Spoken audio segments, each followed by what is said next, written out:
So hey guys, how are you all?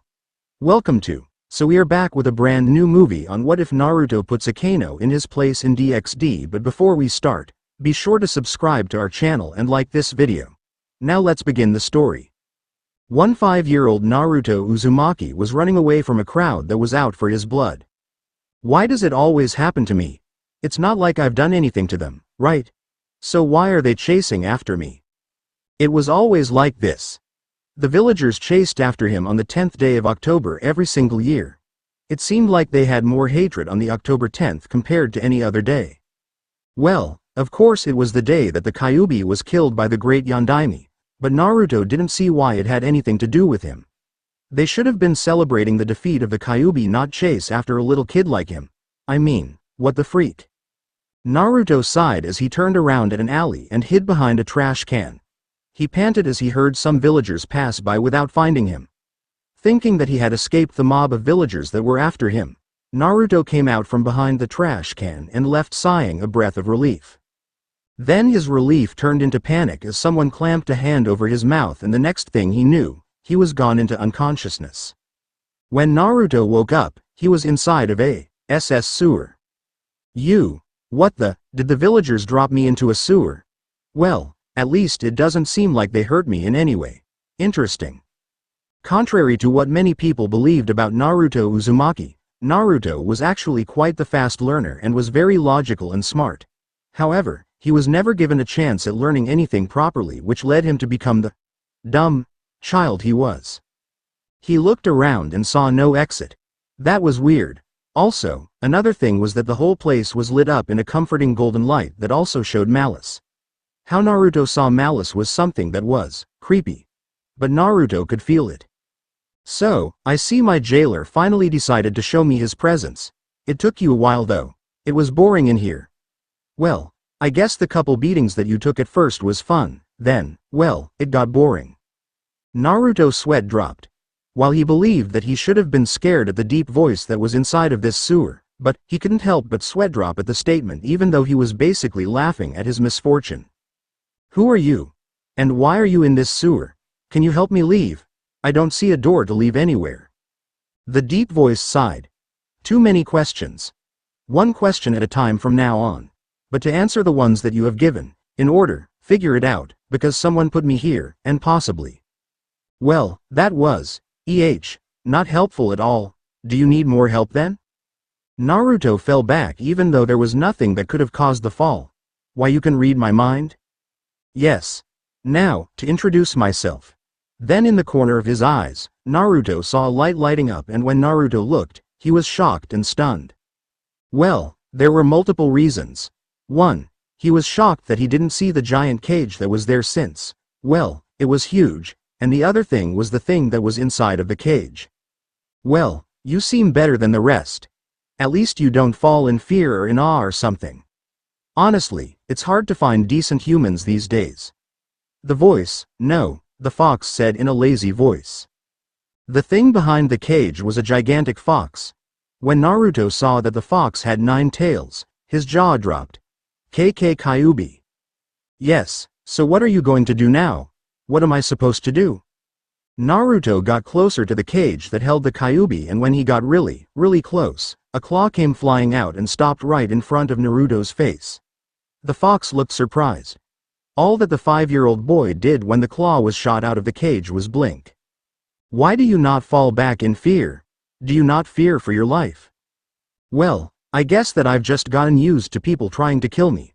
I guess that's why I'm not so scared anymore. I'm not completely sure. Then Naruto gave one of his trademark smiles and then scratched the back of his head.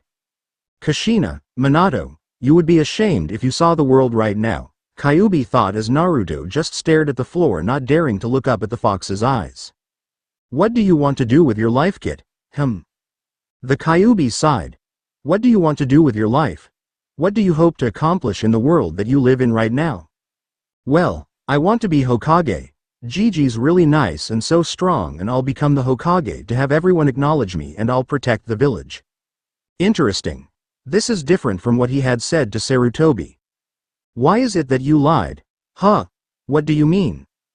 You told Sarutobi that you wanted to become the Hokage so you could get acknowledgement from the villagers. So, why?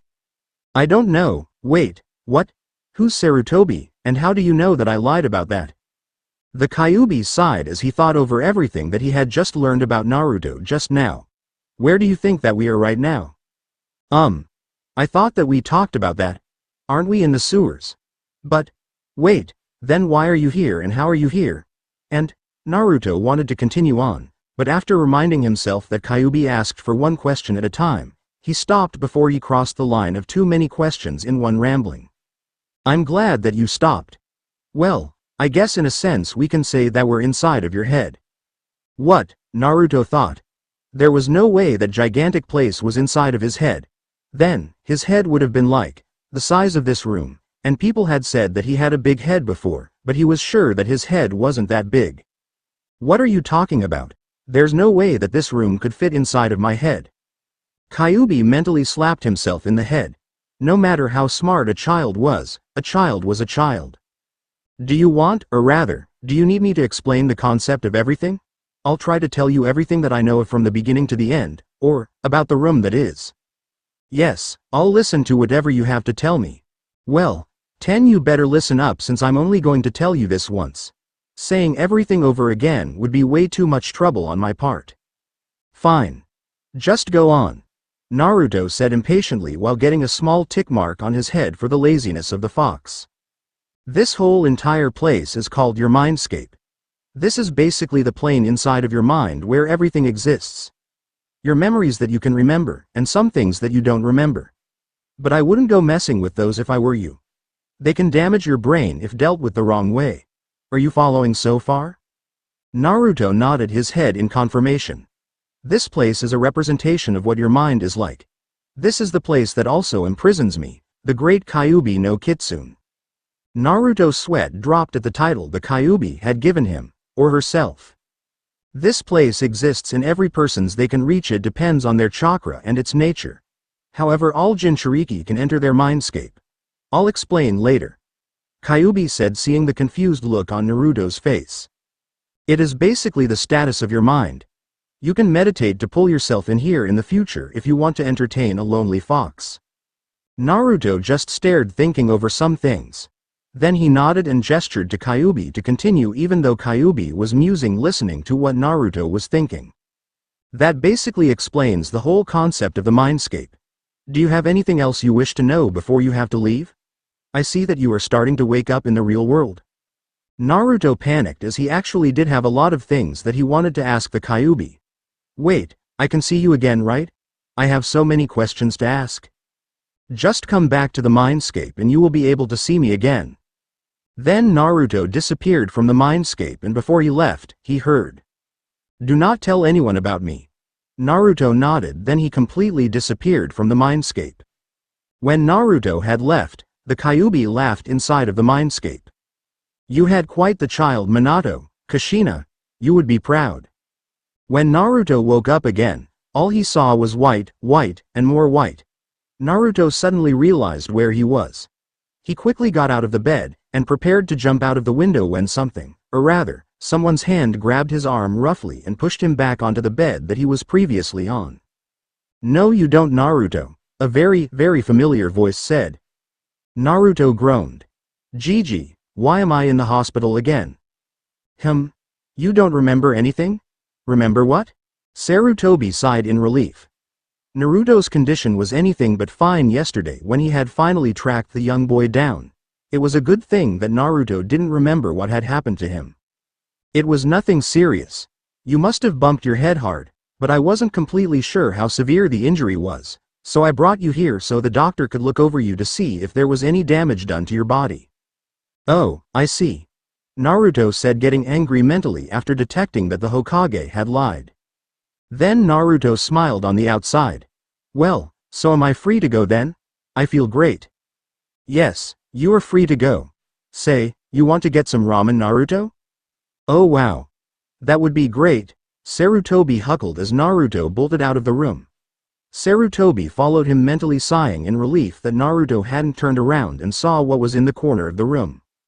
Then he left afterwards, and if one were to look into the corner of Naruto's previous hospital room, they would have seen a barrel full of bloody towels. So, I'm back. Are you still willing to answer some of the questions that I have? Naruto said. After having a day full of ramen and some time at his house with Gigi, Naruto had decided to once again come back into the mindscape. He had some troubles figuring out how to get back to the mindscape, but eventually he had figured it out, and now here he was standing in front of the Kyuubi once again. Yes. I will answer your questions, and afterwards, I'll make you an interesting offer. Okay.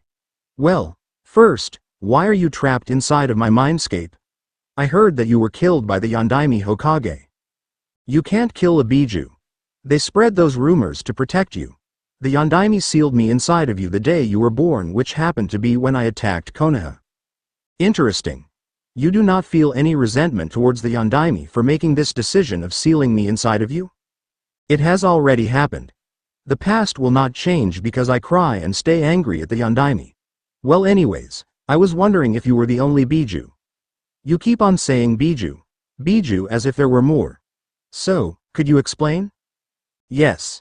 Sit down, as this is a long story. Naruto sat down and felt something very comfortable, and when he looked down, he saw a large beanbag that had somehow suddenly appeared in this place, and it wasn't getting wet from the water that was inside of the mindscape. Well, to explain us Bijus, I must explain the history of the world. Are you sure that you can handle all of this information? Yes. I'm ready. I'll stay here as long as I need to listen to your story. Gigi shouldn't be coming back for another couple of days, so I should be fine.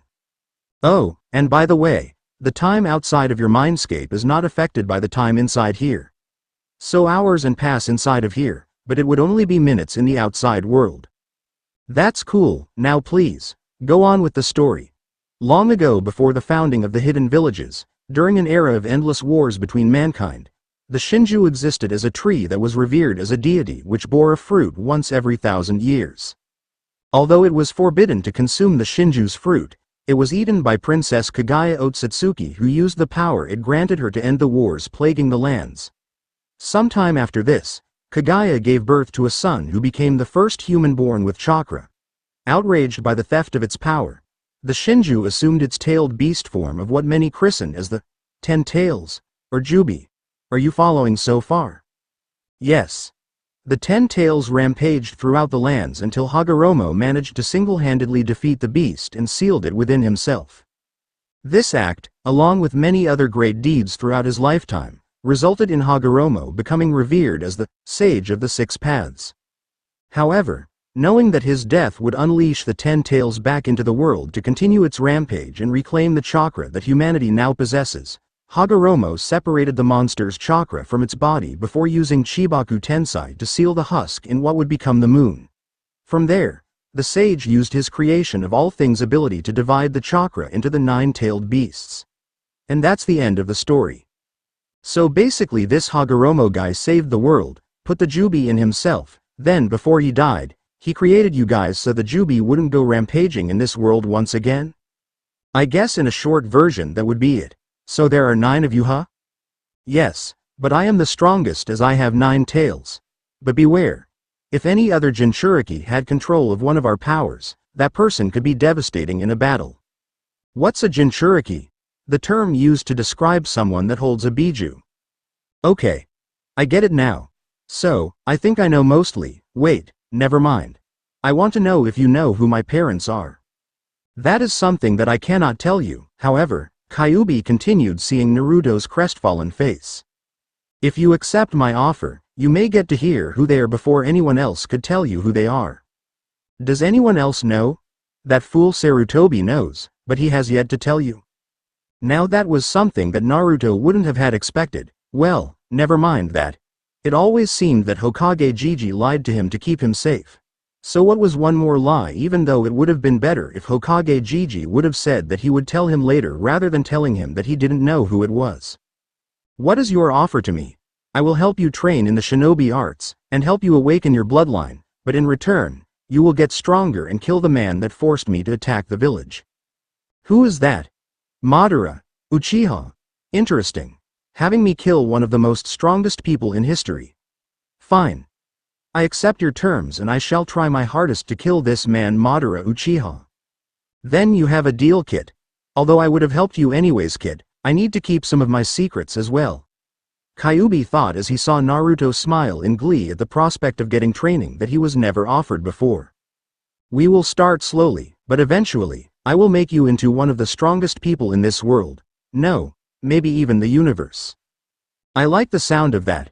Well then, I will see you tomorrow, Kyuubi-sensei, as I believe that there is nothing else to talk about. I hate formalities. Call me Kyuubi. Fine then, Kyuubi. Then Naruto disappeared from the mindscape, leaving the fox alone again inside of the mindscape. Quite the determined child. Kushina, Minato, I am doing this for you too. Your son will be one of the finest shinobi to talk on this earth. Kyuubi, no. Kurama had literally put Naruto in what you would call a death torture schedule for training during the next 7 years before Naruto could take the Genin exams. Kyuubi had placed Naruto at around Anbu or Elite Junin level, only lacking experience for the Kage level rank up. They had become great friends actually. Naruto would have never had seen it coming. Kurama had told Naruto his real name approximately 3 years into their training, and since then Naruto had been calling Kurama by that name. Kurama had decided to tell him about his mother and father 5 years into training when Kurama decided that Naruto had reached into the Junin rank in terms of pure skill and chakra. To say the least, Naruto was surprised.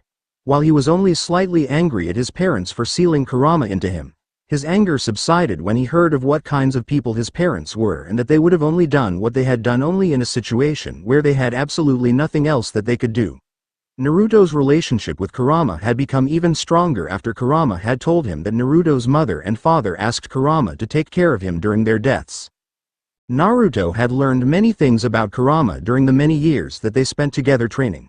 Naruto had managed to fix up his mindscape into something more pleasant that Kurama could stay in so he wouldn't be so uncomfortable. Overall, the whole training throughout the many years had gone amazingly well, and Naruto was on the track of becoming the best shinobi in the universe. He still kept up with his happy mask in front of the villagers though. And I didn't think the specific things that he trained in was very interesting, nor is it useful since there was nothing special and Naruto hadn't gained his bloodline during the training, so yeah. Let's just say he's around Junin by the time he graduates. Naruto sighed as he walked towards the academy on graduation day wearing the horrendous jumpsuit that he had been wearing for the past years and years. Naruto had a very strong henge enhanced with Biju chakra to mask his very well-developed body, replace with the body of a scrawny little kid. When Naruto raced into the academy in his usual loud fashion, everyone's head turned towards Naruto and they started laughing except for a couple of people. Well, actually, it was for different reasons, not because they particularly like him. Shikamaru was sleeping. Choji was eating, and Hinata was just red.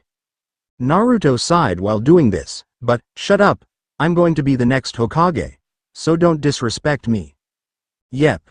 Your lame jumpsuit's going to get you to Hokage and further. Maybe into the dumps, Kid said. You probably can't even become a genin until next year or something. Haven't you failed this test 2 or 3 times already? Everyone be quiet. The teacher Iruka said using his trademark big head no jutsu. Everyone's attention was now turned towards the front of the room as Naruto took a spot in one of the empty chairs. The front was where there was the Chunin instructor for the year with his assistant. The main teacher was Iruka Amino. A pretty good teacher and probably one of the only people who didn't see Naruto as a demon. However, his assistant was probably basically the polar opposite when it came to dealing with Naruto. The assistant's teacher had a strong dislike for Naruto and would try and sabotage him any chance he got. In test, training, and teaching. His name was Mizuki and Naruto didn't like him one bit. Iruka started by saying, I'm so proud of all of your progress that you guys have made throughout the years that you were learning under my teachings. No matter what happens in the exams, I'm going to be proud of every single one of your guys. Yes, sensei. Everyone chorused together. Now, we're going to be going outside to do the taijutsu training. The class went outside to a clearing that was made specially for the academy students to train in, and learn new taijutsu skills. Now, the test for this is pretty simple. If you can last 2 minutes against Mizuki-sensei here, you will pass. If you don't, you fail this portion of this test. If you pass 2 of the sections, you pass. If you don't, you fail. You know what the 3 sections of this test are, right? Yes. Everyone said together. Fine then, each of you come up when I call your name and we will test you. Hideo Akeno. The test went on and on as everyone except one student passed, and it was finally Naruto's turn to go and take the test. Naruto. Uzumaki. Iruka called out with what Naruto picked out as worry in his voice. Naruto went up to the clearing where Mizuki was while everyone else was laughing or gossiping about how they were going to witness the Dobi fail the test again. Naruto mentally sighed hearing all of the comments that were going on with his enhanced senses. Another plus of having a fox Biju inside of your guts. I heard that, kid. I know you really don't care that much about that. If anything, you're proud that I'm so strong thanks to you. I guess that's somewhat true, Kurama replied. Naruto snapped back into reality when he heard Iruka yell, "Start." Mizuki ran at him, which he had done with none of the other students. Mizuki attempted to sweep Naruto's legs from underneath him with a low sweep, but Naruto jumped over it, and went in to kick Mizuki in the face with a drop kick. Mizuki quickly rolled out of the way as Naruto crashed into the ground with dust being riled up from the impact. Mizuki stood up surprised. What? This demon wasn't this strong before. Naruto stood up and smirked at Mizuki so only he could see. Mizuki was immediately angered and he charged Naruto without giving much consideration into the consequences. Mizuki continually attempted to attack Naruto, but Naruto dodged every single time. Then the time for the spar ended and Iruka yelled out, "Stop! The test is now over," since Naruto was the last student that needed to be tested. Everyone will go in now for the written test and the ninjutsu test. Everyone was still, shocked on the most part, seeing that Naruto was able to dodge their sensei's blows for 2 whole minutes and passing the test, but then again, miracles had to happen sometimes. They all thought that Naruto would fail both the written test and the ninjutsu test. When everyone had seated themselves once again in the classroom, Iruka and Mizuki handed out tests to everyone. Naruto saw his test and glared at Mizuki, which went unnoticed by everyone. His test had a genjutsu on it. What do I do now, Kurama? Play along. I sense a great deal of evil intentions rolling off of that man. It's different from the basic I hate the demon intention. Okay then. If you say so. Then Naruto went ahead and failed the writing portion of the test, giving all of the wrong answers to the questions in the way that Mizuki had probably wanted him to. When all of the tests were handed in, Iruka announced, "I'm once again proud of all of your guys. You have shown that you can be excellent shinobi throughout the year by showing your dedication to this career. Now, the last test will be the ninjutsu portion where you will perform the henge, bunshin, and kawarimi. We will call you to the next room one by one and you will come in the order that we call by and show us the 3 jutsu and anything else you wish to show us." Then the 2 left into the next room, taking Hideo Akeno first again. Naruto was lucky that his last name was so far back in the alphabetical list. Then he wouldn't have to go first and now he had a chance to talk to Kurama again. Naruto just laid his head back onto his desk in the fashion that Shikamaru did and drifted into his mindscape. He stared at Kurama asking, "What do you think Mizuki Teme is planning this time?" "Something involving you. Isn't that obvious? He always involves me when he is thinking of evil things to do. It sucks acting like I'm a dumbass. But it'll be hilarious when you see the people's faces when you see your true skills. Imagine that and bear through this." I know. You've said this like what? A million times or something. I've got this covered. Oh well, at least there's something to look forward to, I guess. He continued to talk with Kurama about pointless things such as the importance of ramen in this world among many other things. Then his head snapped back up from his position when he heard someone yell into his ear, "Naruto, it's your turn, Dobi. Hurry up and go fail so I can go home." When Naruto looked up, he saw a girl with pink hair yelling at him. She had to be one of the most annoying people in the whole entire world. But freaking Kurama had to tell him to try and get this girl to go out with him, so they could put on a show of him being more of a Dobi. It was absolutely horrible. On the outside, Naruto had a large grin on his face. "Okay, Sakura-chan. I'll go pass the test. Do you want to go on a date with me after the tests are over today?" "No." Then she bashed Naruto on the head, then left to fawn over the duck-haired emo. Yep. The emoest person in the whole entire classroom, Sasuke Uchiha. Naruto never understood what was so special about the kid, but every single girl absolutely loved him for some reason. Sure, he was pretty decent skill-wise for a genin, and he was the last Uchiha, but besides that there was nothing special about him. His whole entire clan had been murdered several years ago by his own brother, and since then Sasuke hadn't been the same. Naruto felt sympathy for the kid, but he didn't show it, nor did he care much. Compared to what he had gone through, it was a blessing that only his family was killed. He was hailed as a king-like person anyways, so Naruto didn't see why he was always so emo. Naruto sighed as he stood up, then left the room, acting as if he was really energetic for the test or something. Someone attempted to trip him while he was running down to the front doors of the classroom, and instinctively, he jumped over it. Naruto heard the kid grumble something about being lucky, then lay his head down to sleep. Naruto bolted out the front doors of the classroom, then went over to the next one across the hallway, where he saw Iruka-sensei and Mizuki Teme sitting in the front of the room while Naruto stood in the enter, which was clear of all desks and chairs. Iruka-sensei looked up at Naruto and smiled. The only true smile that Naruto would ever receive from one of the teachers in the academy. Naruto, now perform the 3 academy jutsus. Naruto nodded, then he performed the Kawarimi and the Henge. Then Naruto put as much chakra into the Bunshin jutsu as possible on purpose, and the result was one dead-looking clone. As much as Naruto would have loved to pass the test with flying colors, he still needed to know what Mizuki's intentions were. Iruka sighed. I'm sorry Naruto, but since you couldn't do a proper Bunshin, I guess you FAI.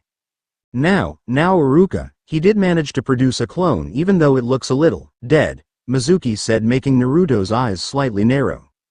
No, all the other students were able to produce at least 5 Bunshin, but the fact that Naruto can only produce this means that he fails. I'm sorry Naruto. Maybe next year, Iruka said with a sad smile.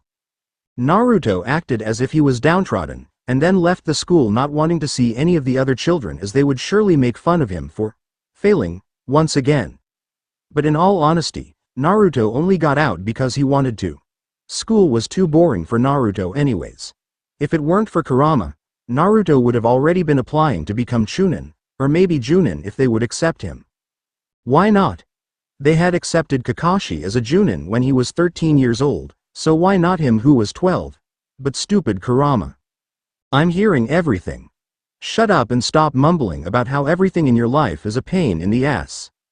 Naruto did stop thinking about his life, but it didn't make his complaints go away. However much intelligent and mature Naruto was, he still had some childish aspects that he kept. So what do you plan on doing now?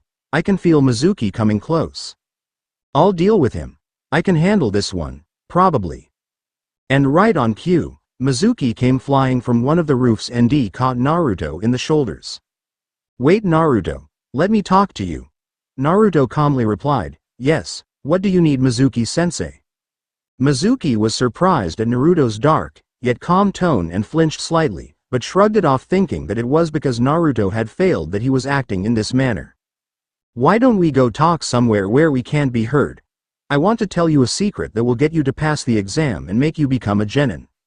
Naruto feigned a shocked look. Really? What do I have to do? I'll tell you when we are somewhere we can talk secretly. Okay. Mizuki led Naruto to a forest that had a calm yet eerie feeling to it. People had said that there was a mysterious spirit of something that was living in the woods, so people did tend to avoid the place, even though Naruto really didn't believe nor care about those stories. Now can you tell me what the way to pass the test is, Mizuki-sensei? Okay. So I know that you are pretty sad about failing the test, but there is another way that you can become a genin. I don't know why Iruka wouldn't tell you this. What is it? If you go into the Hokage Tower, there is a scroll in the Hokage's room that is labeled the Forbidden Scroll. Are you aware of it? Naruto caught onto what Mizuki was trying to do by saying this, but Naruto decided to play along for the time being. Yeah. I see it all the time when I go in there.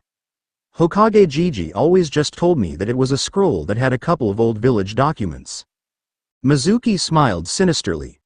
Well, if you can get me that scroll and bring it here by the end of the day and learn one technique, you'll be able to pass. Naruto saw the possibilities in this situation. He could kill Mizuki and blame someone else, or get caught, or he could do what Mizuki asked. Do what the bastard says to do. Why? Because this is probably the only chance you'll get to look at the Forbidden Scroll without getting in trouble. See if there's anything useful in there. You're evil. I like it. This is a good opportunity, so, I guess I'll do it. Good. Well, I'm going to take a nap. Then Kurama went silent and Naruto focused his attention back to Mizuki. Okay Mizuki-sensei, I'll do it. Good. Remember, you only have a day so you'll have to make it quick. I know. Then Naruto dashed off into the village leaving Mizuki to think that he had fooled the little kid. Naruto ran through the trees with the Forbidden Scroll on his back until he found the clearing that he wanted to find. No way was he going to let Mizuki Teme get the scroll, but Naruto couldn't pass up a chance to look inside of the scroll that supposedly contained multiple strong jutsus. When Naruto reached the edge of the clearing, he leaned his back on one of the trees and unraveled the scroll. He scanned through the first section not finding anything interesting to look at. Then he came upon an interesting seal that Naruto had never seen. He heard Kurama yelp in the back of his mind and asked, "What is it, Kurama?" "That seal, it can't be." Now Naruto was curious. "What is it?" Then he heard some rustling and Iruka-sensei came out heading into the clearing yelling out, "Naruto, what have you done?" Naruto chuckled. He tried to stand up to confront Iruka, quickly making up an excuse, but then he felt an immense pain in his whole entire body and he saw black everywhere. When Naruto opened his eyes again, he saw gold, gold, gold, and gold. Well, it wasn't actual gold of course, but the whole entire room was lit up in a gold hue. But this shouldn't have been it. Naruto had fixed Kurama's cage and it should have been a meadow of some sort. Perhaps everything had been reset? Naruto looked towards the direction where Kurama's cage normally would have been, but found that nothing was there. Naruto widened his eyes in shock. "It's not there," Naruto mumbled. "Yes, it's not there because we are not inside of your mindscape," a mysterious voice said. It was definitely not Kurama's voice. Naruto turned towards the place the voice was coming from and asked, "Who are you?" Then when Naruto saw the old man that was floating, Naruto didn't know what to make out of the man, but when the man opened his eyes, Naruto immediately knew who that man was in front of him. "No way, yes, my name is Hagoromo Otsutsuki. You're supposed to be dead, aren't you? You're supposed to be like, hundreds or even, thousands of years old. How can you still be here? And where are we?" Naruto yelled out. "First, I am not alive. I am just a manifestation of my chakra that I had left behind before I had died. I had instructed Shukaku, Matabi, Isobu, Son Goku, Kokuo, Seiken, Chomei, Gyuki, and Kurama to find the one who would bring peace to the land and bring her here," Hagoromo explained. "Okay. So, does that mean I'm supposed to be the one to change the world? What am I supposed to change, and how am I supposed to change it? I'm only a genin after all. So what would I need to do?" Hagoromo sighed. "Do you feel truly happy while you are living in Konoha?" "What? I asked you, do you feel truly happy while you are living in Konoha?" Naruto tilted his head sideways in a confused manner. "What does that have to do with me changing the world?" "I would like you to answer the question. No, do you need me to explain?" "Yes, that would be nice." Naruto sighed. "Well, while I was young I still had hopes that maybe one day my skills and determination would somehow change the way that the villagers may have viewed me, but now, I don't believe it. I only exist to exist right now. That is it. I really don't have a purpose to live in Konoha. No one acknowledges me, and I do not truly feel happy while living in Konoha." That is the answer I wanted to hear. Naruto grew a little angry, but managed to rein in his thoughts before he did anything rash. "What do you mean? Is my suffering supposed to be what changed the world? Because if? No, it's quite off what I was going to imply with that sentence." "Well, are you going to go on with what you were saying since you started whatever you were going to say?" "Yes. I guess I will. But first, we need to complete some things, take care of some things, then I need to show you something, then we'll be done with all of the explanations." Naruto said impatiently. "Well, let's go then. First, Kurama must be brought here. I believe you do have a deep connection with him, correct, and you know how to partially use his power." "Yes. Then focus on bring some of Kurama's chakra into this plane and he will appear. Naruto looked at Hagoromo skeptically, but did what he was told to do by the sage. He concentrated and he could feel the familiar feeling of Kurama's chakra running through his chakra system. Then he heard it. There was a large grumbling noise that rang throughout the whole entire chamber, and when Naruto looked around him, he saw a gigantic construct beginning to form behind him. When the figure became more and more clear, Naruto recognized who it was. Kurama. What's up? Did anything happen in the real world? No. That's good. Well, I've just been talking to your father and stuff. Nothing, I guess. No matter what plane you're on, you're still a dumbass. You know that, Naruto? So I've heard. Hagoromo then coughed. Quite purposefully, and he had Kurama and Naruto's attention once again. Well, if you're done with the nice talk, let us begin with the more important things. The first thing we do need to regard and get out of our agenda is the activation of your bloodline, Naruto. Yes, Kurama's told me something about that. Do you know what my bloodline is? Yes. Well, not exactly. There are many possible bloodlines that you could get. You could get the Sharingan if everything goes wrong. Or you could get the Mokuton, which is the second least best thing you could get. The second best thing would be the Rinnegan, so you would have cool eyes like me. The best would be the Rinne Sharingan, which was the Dujutsu possessed by my mother and Jubi. Naruto was shocked. The fact that he could get one of the most powerful bloodlines in existence was enough to make him jump up in joy. So, when are we unlocking my bloodline? Well, actually, first, I want to know why I haven't activated my bloodline any time during my lifetime. Sharingan is activated in a life or death situation. So, do you know why I didn't block it before now? Actually, yes. I am only telling you this. Even now, Kami-sama might kill me. Naruto was thinking, what? Well, it was because it was the decision of the Council of Gods. When you were first born, Kami-sama saw that you had much potential of becoming one of the most dangerous people in the whole entire world. Not being able to decide what to do with all of the potential you had, she went to the Council of the Gods, and the final verdict was to seal away your bloodline that you would have gained from the Senju Uchiha blood. Naruto was, well, shocked to say the least. I understand that I could get Senju blood due to the relation of the Uzumaki clan with the Senju clan, but the Uchiha? How did I get that? Ah, I've seen that you've done your research. Well, you see, the Namikaze is a closely related clan to the Uchiha. No matter what history had said, Madara was not the first person to be exiled from the Uchiha clan. Another man that came before Madara named Kakashi Uchiha was exiled from the clan as he did not awaken the Sharingan. Why didn't he awaken his Sharingan? Even the gods are not 100% sure of the reasoning behind this, but we believe that it was because his Uchiha blood was much too pure. Naruto was confused. Wouldn't that just have made his Sharingan stronger?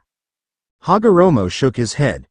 No, if you've done any research on the Sharingan, you would see that there is supposedly a curse. You can only awaken Sharingan under life or death situation or something like that, and only awaken the Mangekyo after killing someone that was close to you. So it would rather be the opposite. The more darker and sinister your Uchiha blood was, the more powerful your Sharingan would be. Well, that applies for the Uchiha anyways. I think I understand, but what is the Mangekyo Sharingan? It is the ultimate level of the original Sharingan that would essentially allow you to gain a tremendous amount of power. You would be able to use Amaterasu, which is a fire that can basically burn through anything, Tsukuyomi, which is an ultimate genjutsu, and Susanoo, which is an ultimate defense.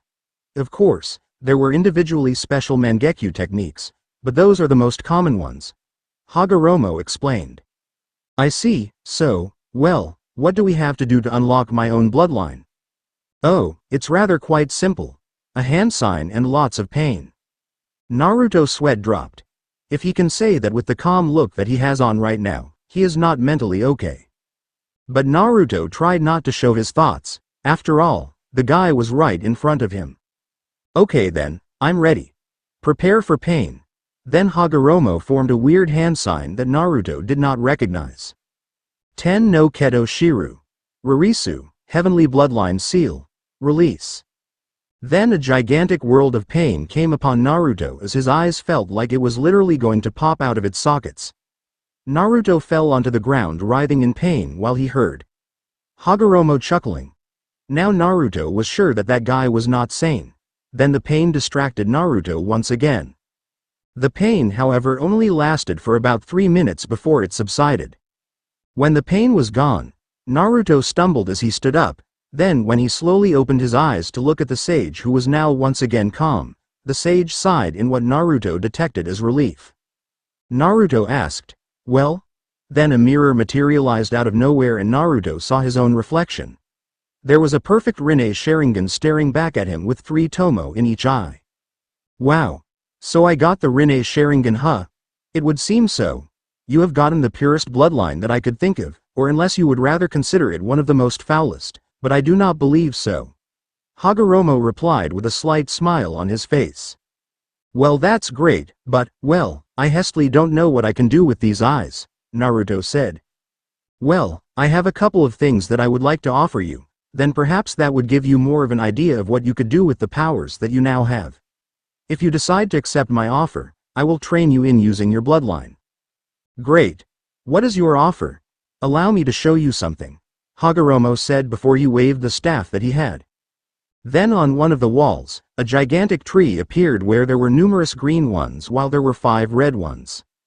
What are these 6 paths, Gigi? Naruto, Kurama yelled, but the sage held out his hand signaling Kurama to remain silent. These are what you would call dimension leaves. They signify the good and evil of the energy that is contained by every world. What? Naruto asked, confused about, well, the whole concept of the tree. Let's put it like this. Every single dimension or world has their own unique energy force that can be used by the people living there. In our world, there is chakra, but in other worlds, there are other powers that could be used to fight, or bring peace into this world. Do you understand? Yes. But what do the leaves signify? Each individual leaf signifies the purpose of which the energy is being used in that world. So, what does that mean? Naruto asked. Say that there was a great shinobi war going on. Then the leaf that signifies our world would turn red because of the evil intentions that chakra is being used for. So it goes the same with every other world. The ones that are currently red are the ones where the inhabitants of that world are using their energy with evil intentions. I see, so what is the point of letting me see this? Well, this is the offer. Do you remember how I had said you would be the one to change the world? I didn't say that it was the elemental nations. Naruto caught on to what he was saying. So, you want me to go to another dimension to help save that world, don't you? Yes, that is what I desire. The leaf that signifies the elemental nations is green. I want you to use your power to help another world that's world has turned red. The sage said with a firm and determined voice. What would I gain from doing this? There are many things that you will have to do that you may dislike. You may have to fight a war, or something, however. You will find that many people there will find you a person to become friends with, and to even love. I believe that you will find many great relationships in any of those worlds even during the chaos that you will be placed in. Naruto was seriously considering this now. Wait, then, would I be going to this world along with Naruto as well? Kurama asked. Yes.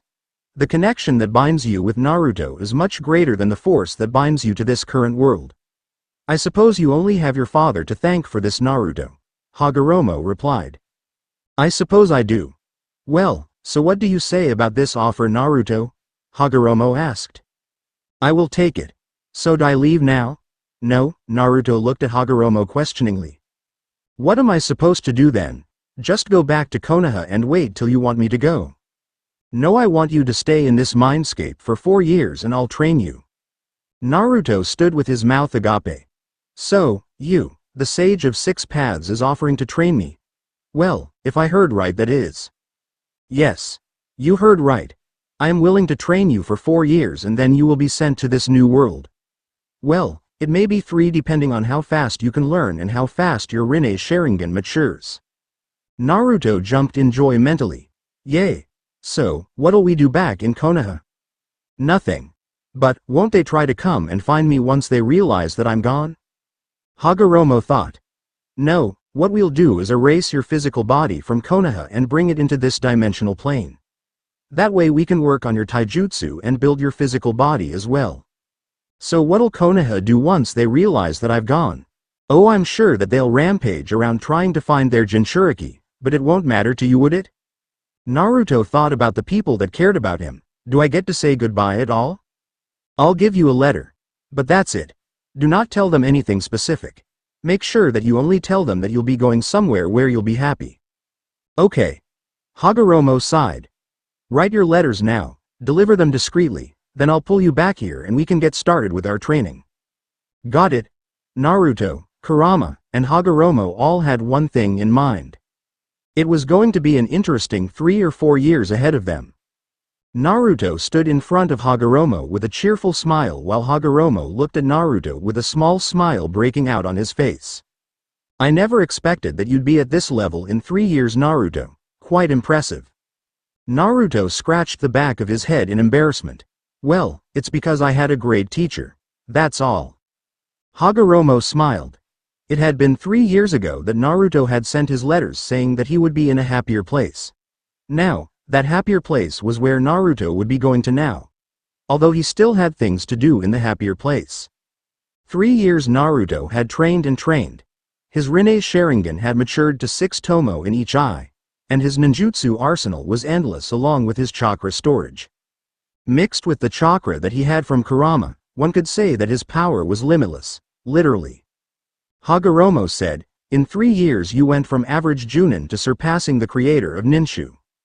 You're not serious, are you? There's no way I'm stronger than you, Gigi. It is true, you are stronger at this point, although, you still do have a small maturity problem. Naruto sighed. Although his power had risen to unspeakable levels, he still had a friendly aura around him which he was sure would help one day. Oh well, guess that's something that makes me special, right, Gigi? I suppose so. So, am I going to go now? Hagoromo nodded. It's time for you to go on your way. All right. Here we go. Kurama, you ready? The sleeping-tailed beast opened one eye and simply said, yeah. Hagoromo showed the tree again. The tree had changed a lot. While there weren't more red leaves, the locations where the red leaves were had shifted around. It seems when a conflict is resolved, another appears, Hagoromo said, sighing. So I just touch one of the red ones? Yes, although I don't know if you want to touch number. Too late. Naruto had already touched the red one that Hagoromo was going to say to not touch, but he did. With a flash of white, Naruto disappeared from the dimensional plane along with Kurama, and they were on their way to the new world. Did you hear about the new kid? Yeah, he's supposed to be really, really cute? Really? Now cute? They say he's almost about as cute as Kiba? Kya. Issei and his 2 friends Matsuda and Motohama grit their teeth. Issei thought, great. Another new guy that's supposed to be really cute. Tears streamed down all 3 of their faces. Why must we suffer like this? Not only Kiba, but now another cute guy? The girls? They were all hit over the head with a book.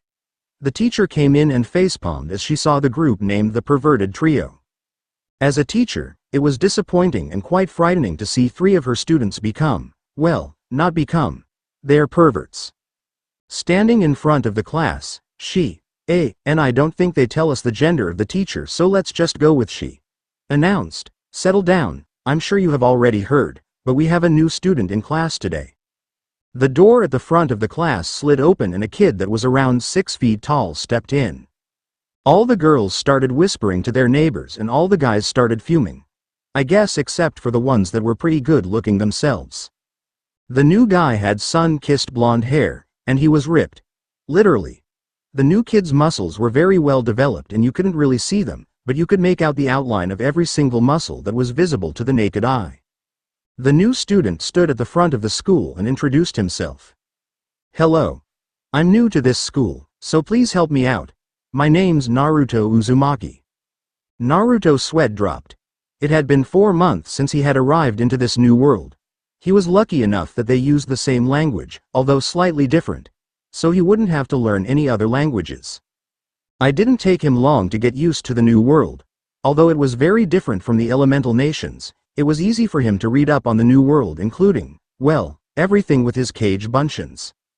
He could train in his mindscape, so that wasn't too bad, But the only thing that Naruto really didn't like about this new world was how much nature chakra there was. There was almost none. But besides that, everything else seemed okay. The people were nice to him, which was a major plus, and life was so peaceful in general, although Naruto suspected that it would all change. Obviously. Or there would have been no point of him coming to this new dimension. Listening to the kids in his new class was torture. It seemed like everyone thought that he couldn't hear what they were saying, even though it was obvious that their voices were loud.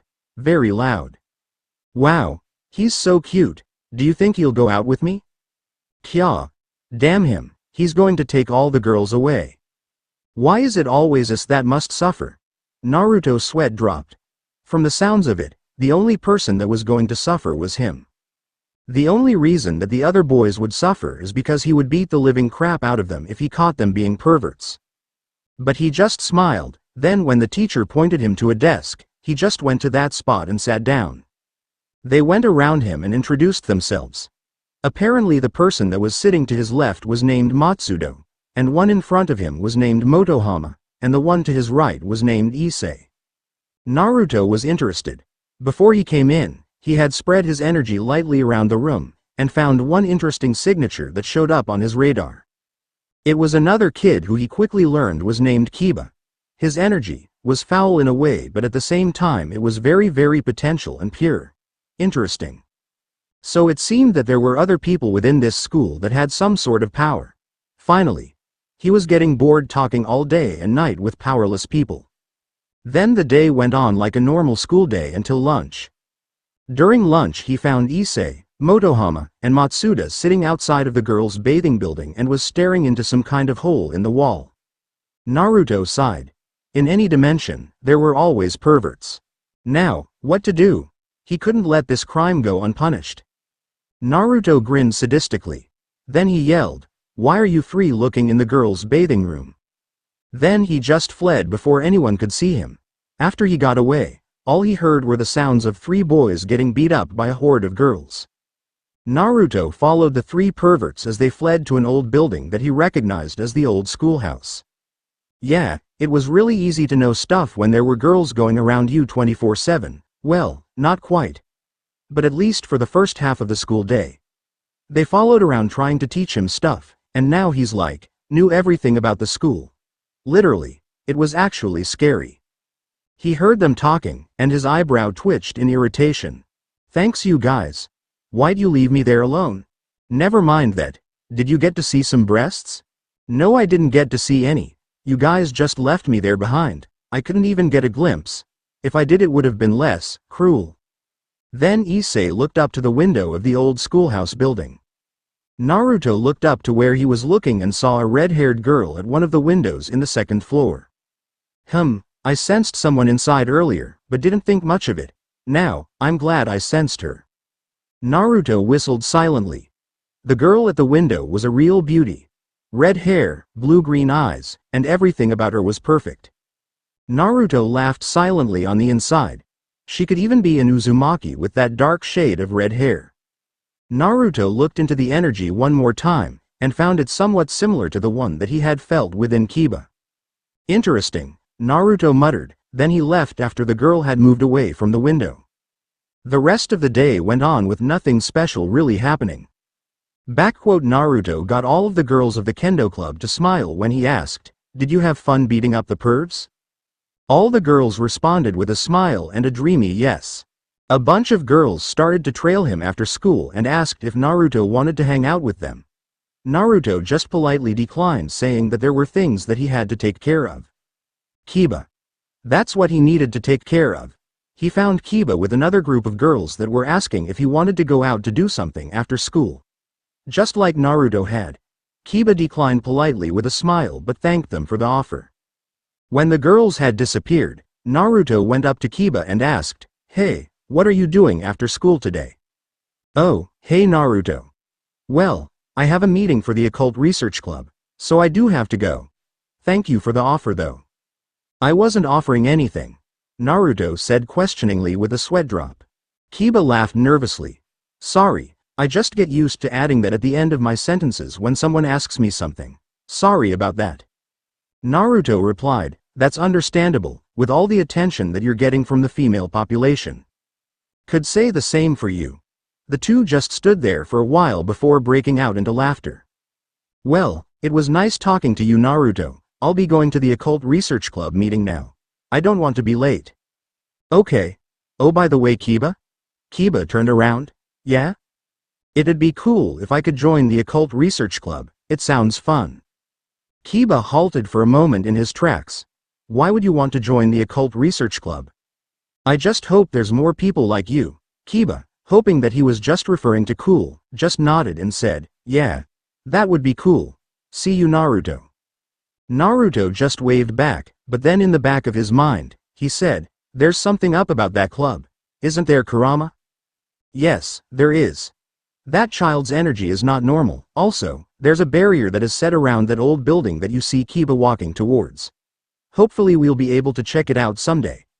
Or anytime soon, because I have a feeling there's something big in that building that we're probably going to need, Kurama replied. I suppose we'll just have to wait and see, won't we, Kurama? But I really hope that we don't have any more waiting to do. Months and months of boring and doing absolutely nothing out of the normal is tiring. Dumbass. Naruto's sweat dropped, but then just made his way back home to train more. Hopefully the next day would be more interesting. Although Naruto had a feeling that everything was going to get more interesting from that point on. The class was bustling with excitement. Well, not really. It was just that the atmosphere seemed really thick. He felt the glares of all of the male population minus Kiba glaring at him while he just smiled, trying to diffuse the situation. But his smile only served to make the situation worse. All of the girls let out a dreamy sigh, and then that just pissed off the male population even more. So, that just led to more and more anger and resentment growing between the male population and Naruto. He really didn't understand why the female population was fawning over him. In Konoha, he wouldn't get one look from the female population, yet here, all he got was attention from the female population. What a pain in the ass. To think that he was actually jealous of Sasuke at one point. Shudders. The rest of the school day just went on like that. People fawning over him, and then other people just giving him glares and trying to intimidate him. Actually, there was one interesting part of the school day. During lunch, Matsuda, Motohama, and Issei tried to gang up on him on school grounds, in front of everyone. Needless to say, the fight was finished really quickly with 3 piled up and beaten up perverts, and 1 unscathed Naruto Uzumaki. 3-0. Now it was the end of the school day. All the girls were crowded with Kiba instead of him for once. Finally, he had some freedom. You're looking really nice today, ladies, Kiba said. No, you look better, a girl replied. Another girl muttered, sorry, the room isn't cleaner.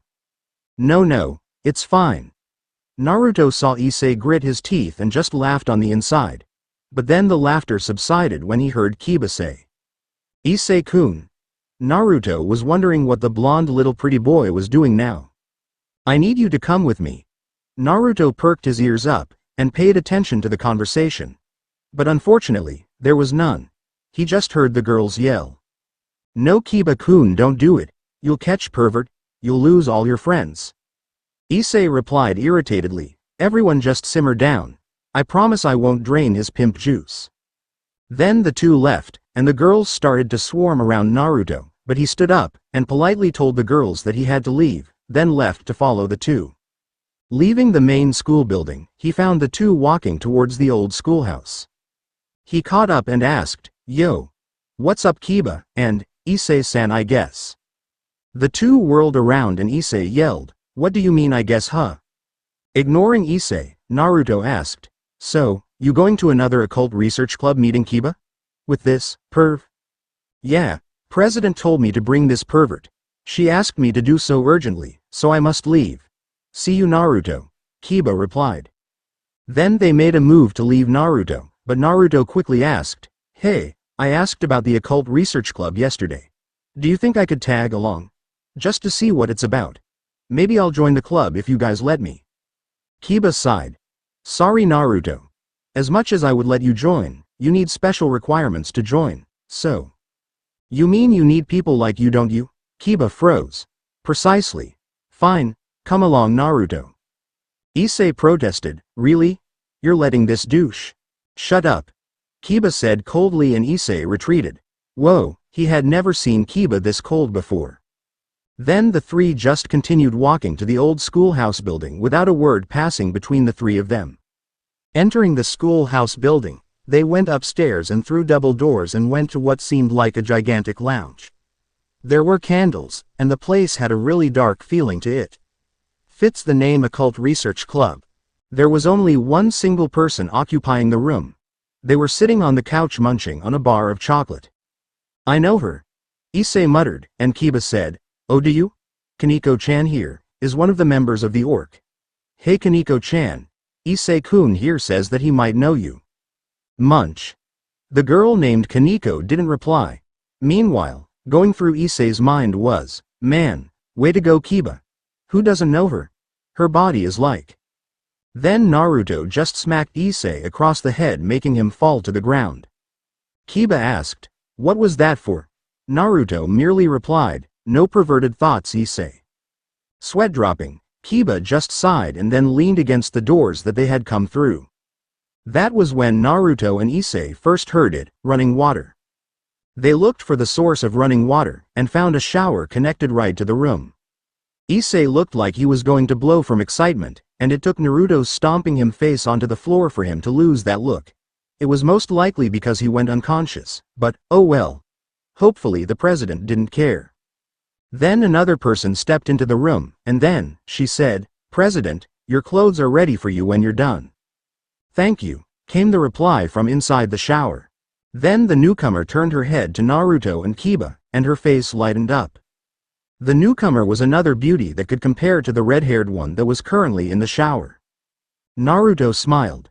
He just realized who the president of this club was. It had to have been the girl that he saw in the abandoned school building yesterday. She had jet black hair that reached down to her legs, and a magnificent figure overall. Oh hello there, she started, but then she trailed off. She continued saying, Kiba-kun, I thought you were only supposed to bring Issei, who's this? Naruto responded. The name's Naruto Uzumaki. You could say that I just followed along because I was wondering what the orc was all about. You see, I'm into occult things as well, so I was just wondering out of curiosity. Naruto could see that the newcomer was just looking at Kiba with a disbelieving face, and Kiba was just looking away. But she responded, nice to meet you. My name's Akeno Hamejima. What a lovely name. Nice to meet you Akeno-san. Then everyone went silent as the shower went off and someone stepped out. Naruto was right. It was the red-haired beauty that he had seen just yesterday. Wearing a smile with her eyes closed, she said, sorry it took so long. I didn't get to wash off before I left. Then just like Akeno, she trailed off when she saw Naruto standing in the room besides an unconscious Issei. Then everyone went silent. Naruto was the one to break the silence. If you're wondering at all, my name's Naruto Uzumaki. And before this arrow Baka comes back to consciousness, I'd like to talk to you all about the strange energy radiating from all of you, including this Baka down here. He said, pointing down to the unconscious Issei. The red-haired girl looked surprised, but smiled nonetheless. How blunt of you to point this out. That's fine. But we'll have to talk about it after Issei leaves. Is that all right with you, Naruto-san? Yes. That's fine. That's good. By the way, my name is Rias Gremory. It's nice to meet you, Naruto-san. It's nice to meet you as well. Rias sighed. Now that we've got the introductions out of the way, can we please wake up Issei? How are we going to do that without killing him? All the people present minus Naruto asked. Bring some water, Rias ordered, sighing. I've got it, Naruto replied. With one hand sign, Naruto muttered, Sweden. Sweden no jutsu, and one small bullet of water came out and hit Issei in the face. Issei woke up with a gasp. What? No, don't hit me, I'm not a perv. Yes, you are. Naruto replied, bringing sweat drops from everyone. Then everyone took their place. Issei sat by Kaneko, and Akeno sat with Kiba. Rias sat at the desk facing the two couches. There were no more seats. Kiba offered his, and Naruto just waved his hand. Masking his Rinne Sharingan under Genjutsu, Naruto activated it and lifted himself off the ground and just laid down, on thin air, 3 feet off the ground. Everyone just looked at Naruto dumbfounded. Naruto just questioningly said, "What, never seen a person levitate off the ground before?" Rias just muttered, not even going to ask, then turned her focus to Issei. "I'd like to welcome you formally to the Orc. But you know that name's only a front. It's supposed to look like this is a hobby." "Okay. Then what is it really? I'll be frank with you, Issei. I'm not the only devil here." Issei looked dumbfounded. "Is that what all of you are?" he asked, looking at everyone. Naruto spoke in saying, "Hey, this is my first time hearing this too, so nah. Well, at least not yet." "Yes, Naruto is an interesting case. This is my first time meeting him," Rias replied. "Okay, so now what? You know that man we met in the morning, Issei? The one that tried to kill you?" "Yeah. What about him? He was freaky and wanted to kill me." Rias chuckled lightly. "He's something different, he's a fallen angel." Everyone remained silent as Issei and Naruto was taking in the new information. Rias continued speaking. "Many think of us the same, but that's not necessarily true. Fallen angels want to serve God, but it's too late for them. Their dark emotions have forced them into the underworld. The confusion is understandable since they too walk the earth misguiding humans. But they still wish to please God, which is why their goal is to wipe us devils out. Then there are the obvious angels that are sent down from God that are trying to defeat us as well, so we're constantly trying to defend ourselves from both sides." Issei just looked like he was a lost child while Naruto was thinking. "Kurama, do you think this is the conflict that we are meant to resolve?" "Most likely. They're devils, fallen angels, and regular angels in a battle royale. Seems like our conflict to me," Kurama replied. "Yay. I always wanted to fight. You think I'll get any good ones?" "Highly doubtful. None of these signatures here are any strong. They're miles and miles behind you. They can't even start to compare to you. So I won't get any good fights?" "Yeah, probably." Naruto started to stream tears. Everyone that was looking at Naruto just sweat dropped as they saw tears just randomly streaming down the blonde's face. Naruto opened his eyes and wiped his tears away. "Oh no, don't mind me, finish your conversation." "We're done," Rias said, and Naruto looked. The 4 original Orc members were standing at the front of the room with their bat-like wings stretched out, and Issei was staring at them with a shocked expression while having his own set of wings sprouting from his back. "Nice wings," Naruto said, smiling. Issei just whipped around and looked at Naruto sharply. "How are you not surprised by this, Naruto?" "I've seen weirder crap in my lifetime," was all Naruto said. Everyone looked at him in curiosity, but didn't say anything in reply. Rias called Issei to her desk. "Here's your first assignment as my servant." Issei left the room, leaving 4 original Orc members and Naruto in the room. The mood got very serious. "Who are you?" Rias asked. "My name's Naruto Uzumaki. What else? I mean, what are you? Are you a fallen angel, devil, angel?" "I am neither of those things. For now, I'm human." No one seemed to believe it. "Look, if you're that doubtful, search me for any sort of devil or holy energy," Naruto said. Everyone seemed to be concentrating. Then they widened their eyes in surprise. Rias was the only to speak. "You're right.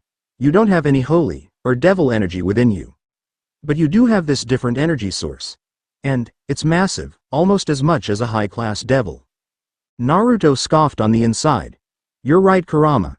If they think 5% of my chakra supply is about the level of a high class in their civilization, they're weak. But yay. I'm strong so I can defeat any opponent." Dumbass Naruto's sweat dropped. Then Rias just put a finger to her chin and muttered, "I see, Naruto-san, I have an offer for you." "What is it?" Naruto asked, interested. "I want you to become a part of my peerage." Naruto was dumbfounded and confused. "What's a peerage?" "You weren't listening when I was talking, were you?" Rias asked. "No. I lost you after the war thing." Rias sighed. "Basically, all mature devils have a peerage, which is basically their own group of servants. They're based off of chess pieces like these." Rias took out something from her desk. It was a small chess piece. It was a pawn. "So, what about these?" "What happens is one person is assigned to each one. However, if the person contains too much power for one piece, You need to use more of the same to enter the chess pieces into them. In some cases, the pieces mutate and turn red, which then signifies that the person you are trying to get into your peerage is really, really powerful. But that's very rare and doesn't happen much, Rias explained. I see. So, what does being in a peerage mean? Well, basically it means that you are my servant. You gain devil wings and devil powers. So you want me as something like a slave? No, you're terribly mistaken. I treat all of the people in my peerage like family. Naruto perked up when he heard the family, but then sighed. As much as I would love to join your peerage, I'm afraid that I must decline. Rias sighed. May I know the reasoning for this? While the offer is interesting and I would love to have people that would consider me as family, I'm afraid that it wouldn't work. If the chess pieces are meant to work based on the power that I contain currently, it wouldn't work. How many pieces do you have left? 3. A rook, knight, and a bishop. Naruto sighed. Yeah, it wouldn't be enough. But I thank you for the offer. Rias sighed. Oh, well, I guess I tried. Yes, but I wouldn't mind if you explained the current situation between the 3 factions. I guess it couldn't hurt to tell you some more stuff. Naruto mentally just said, okay, so after the war of the 3 factions, we're still at each other's necks. Fallen angels are trying to kill any stray devil they might find, and the angels are doing just the same. Some of the crazier exorcists make it a job to purge the land of any kind of devil whatsoever. So basically you're having the normal aftermath of a war. Basically. Naruto looked in curiosity. So I don't understand. You said that you had sort of a situation, but I don't understand what situation you have. From what you're saying it just sounds like you're dealing with a basic aftermath of war. You're right, but the devils are near extinction. Our race does not have that many pure-blooded devils left, which is why the evil pieces were created. Naruto's sweat dropped. I still don't see the point. I suppose there isn't really a point to this, but I guess I just wanted to explain what has happened in history and what is happening now. That seems fair enough. Well, then is there anything else that you would like to tell me? Rias entered a thinking pose. No, there isn't anything else. But I would like to know if we have your support for the things that we do. Naruto thought. Maybe, we can't. What do you mean that we can't, Kurama? If you say that we're going to bring peace to this world, we can't be allied to one faction. We have to be neutral. So we can help, but we really can't get involved with them too much. Which is another reason not to join her peerage. Also, why would you want to work under someone? You have enough power to crush every single one of these people with just a flare of your full chakra. I guess that's true. Fine then. I'll be working from within the shadows. That's all I can tell you. Sighing, Rias ran a hand through her hair. I see, then, I suppose we're done here. I suppose we are. Rias pointed towards the door. Akeno, take Naruto-san and escort him outside. Naruto stood up. It'll be fine. I'll see myself out. Then standing up, Naruto walked out of the room. When he stepped outside the room, he heard them talking once again. I wish I could have had him in my peerage. It would have helped so much, Rias muttered. Akeno's voice replied, I suppose you can't have everything now, can you? I suppose not. Naruto sighed. Everything is so complicated these days. Why couldn't he just live a normal life? Because you were sent here to save the world and not live a normal life. That's probably why. You don't say? Whatever. I'm going back to sleep. Go ahead, Furball, but I feel like things are going to get interesting from now on. Naruto didn't hear a response and just smiled. Putting up a familiar cross sign, he muttered, Shadow Clone Jutsu. And a shadow clone of him appeared. I want you to put up a henge and listen in and make sure that you report on everything this group does. You understand? Got it, boss. Sighing, Naruto smiled and then left the building while his shadow clone hanged into an insect and found a spot right above the door. Finally, things were changing. It had been days and days without anything going on. Naruto had kept the hinged shadow clone on the orc to make sure that they were safe and sound. After all, Naruto would hate it if his new acquaintances got injured or was placed in a bad situation. But for now, it seemed like everything that was happening to them were currently things that they could handle on their own. So Naruto had some off time to relax. Well, not necessarily. He did have to train too. Yubaka, it doesn't matter if you train more.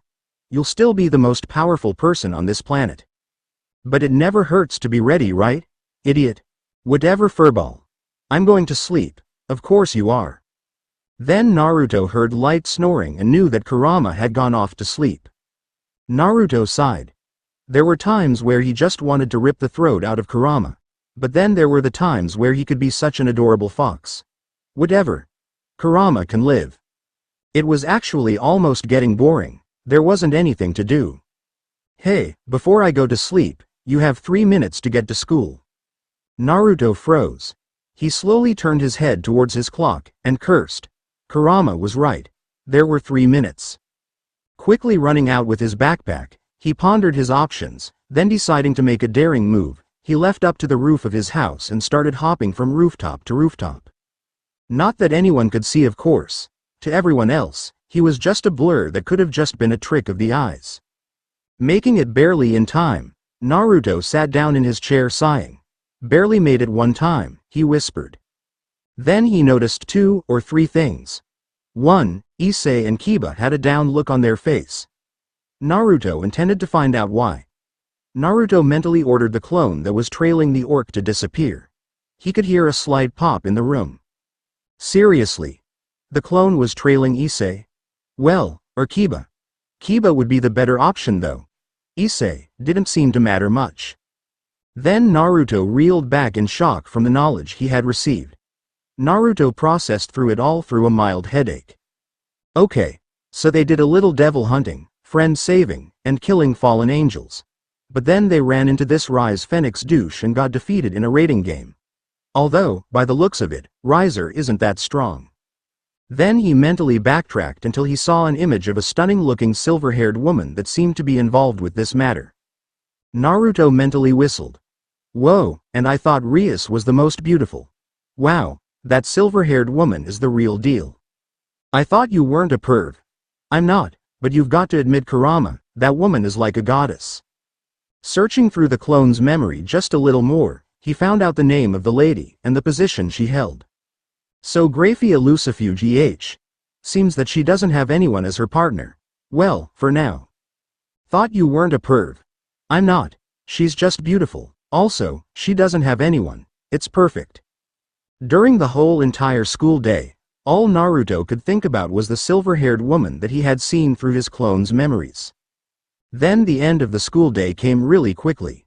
Immediately, he was approached by Issei. Naruto-san, please. Help you bust Rias out of this marriage? Issei looked stunned. How did you? Don't ask. I want to know why you want to break her out of this marriage so much. I mean, you guys did lose fair and square. I'm not going to ask how you know that, but please, help me. It's not fair that Rias has to go and marry some jerk that's a douche. Also, the game wasn't fair. It was 5 against 16. Well, I guess that's true.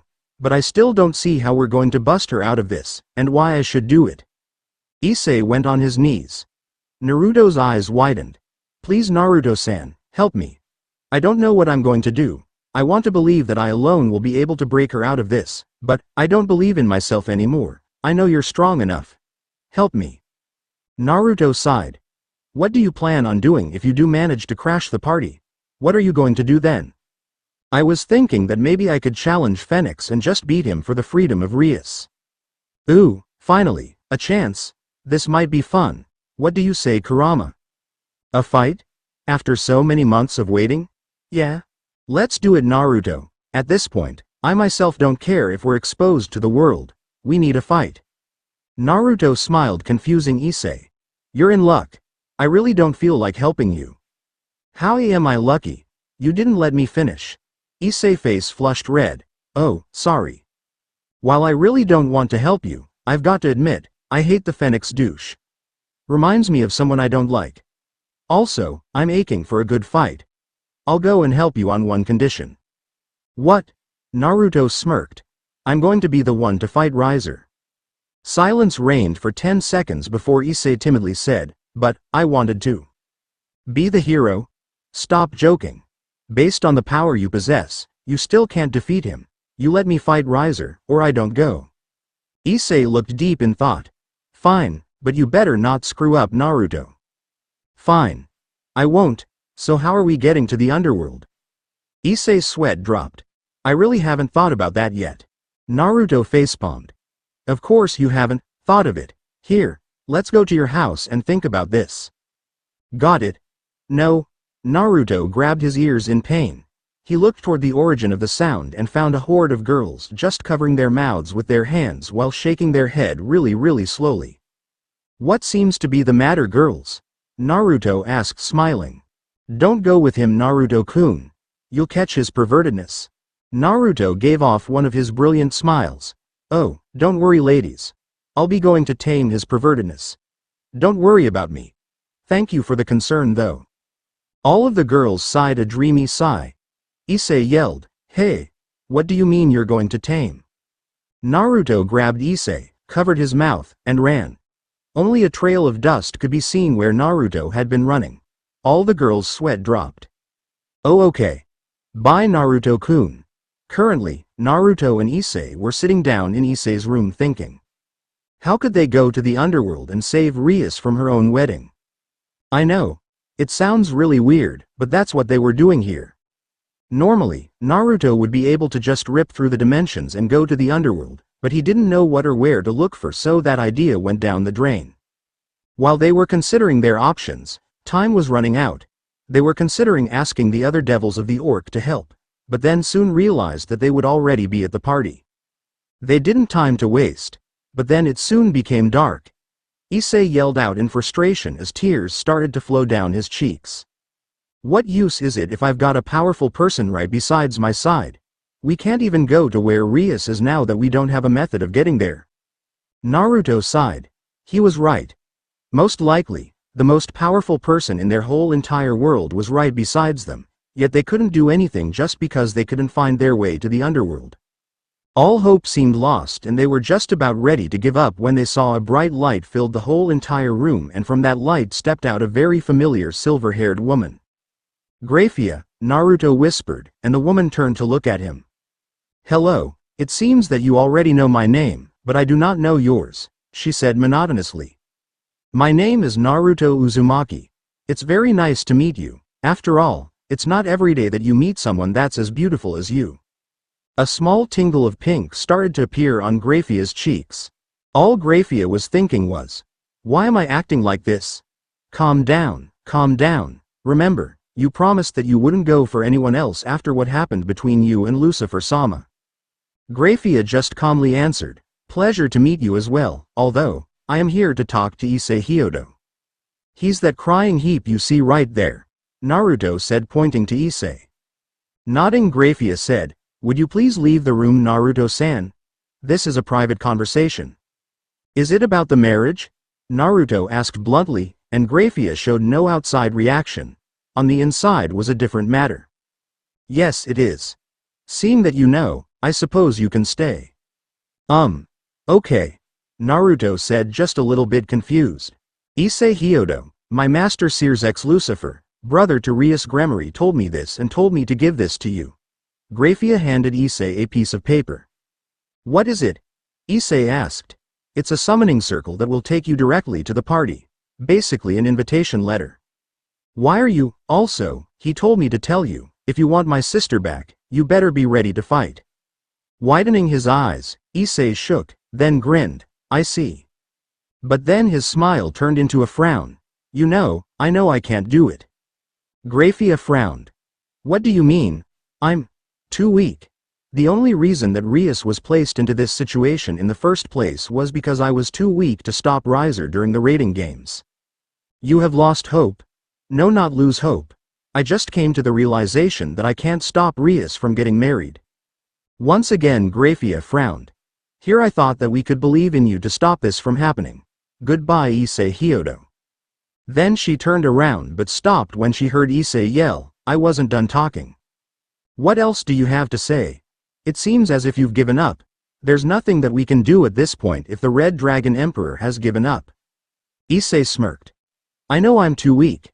I'm inexperienced, and even with the knowledge that my friends have given me, I still don't completely believe in myself. Which is why, I'm glad I have a friend that can kick Riser's ass into next week. Then Issei looked at Naruto. Naruto, make sure to kick Riser's ass for me. Grafia looked in confusion. What do you mean? You don't believe that this human can defeat a high-class devil, do you? Naruto spoke up. This human is stronger than you think. Grafia looked unconvinced, but didn't question Naruto any further. She just shook her head. She was going to speak, but was stopped when a finger was placed on top of her mouth, preventing her from speaking. The finger belonging to one Naruto Uzumaki, who was smiling. You don't need to say any more. I think you should go back. Hope you'll find our show entertaining. Please keep this a secret though. Grafia remained confused, but she nodded. Then she started to glow in a white light. Before she could go back to the underworld, she heard, "Hope I will be able to meet you again." Grafia let out a small smile, although no one could see, then she disappeared. Naruto was about to yell something cool, but the door crashed open and a blonde-haired girl revealed herself. Issei. Then the blonde-haired girl just tackled Issei onto the bed, all the meanwhile crying during the process. I was so worried about you and oh. Hello Naruto-san? Hello there Asia. Naruto replied they had met at school about a week or two ago. Naruto had found her nice personality somewhat soothing. Of course, he knew what she was. What are you doing here Naruto-san? Oh, I'm just helping Issei do something. Issei, you want to explain? Issei nodded. I'm going to save Rias. What? That's too dangerous, Asia cried. I know, but I know that she'd do the same for me. Naruto sighed. It's his decision. Also, he really won't be doing anything. He'll just be there so I can use him as an excuse. I mean, so he can prove that he'll do anything to save Rias. Oh, I see, Asia said. Then let me come with you. Naruto and Issei both looked at each other before saying together, no. Why not? Asia complained. It's far too dangerous for you to be there, especially since you were a holy maiden. It might not go so well with the other devils. Do you understand? Yes, I understand. Issei smiled. Glad you understand Asia. Then, we'll be off. The thing that I asked you for? I'll get it. No, I won't need it. Asia looked back with a shocked look on her face. Why not? Because this guy here's going to be doing the fighting. Asia widened her eyes, then bowed. Naruto-san, please take good care of Issei, and bring back Rias-sama. I will. Asia then hesitantly leaned in towards Issei, planted a small kiss on his right cheek, then left the room with her face red as a tomato. Thank you, Issei said seemingly into thin air. Then he turned to see a grinning Naruto. Naruto yelled, let's go crash an engagement party. I still don't see why I have to wear a wedding dress. It's an engagement party. Rias said, annoyed by the fact that Riser had forced her to wear the dress that was currently on her. A flame appeared near the center of the room and Riser stepped out. The maid beside her protested, no males are allowed in here. Riser just needs a word with his lady and he will be off. What do you want, Riser? Also, I still don't see the point of me wearing this dress. Riser believes that his lady should look distinguished for the high-class devils that are here to celebrate our union. That is all.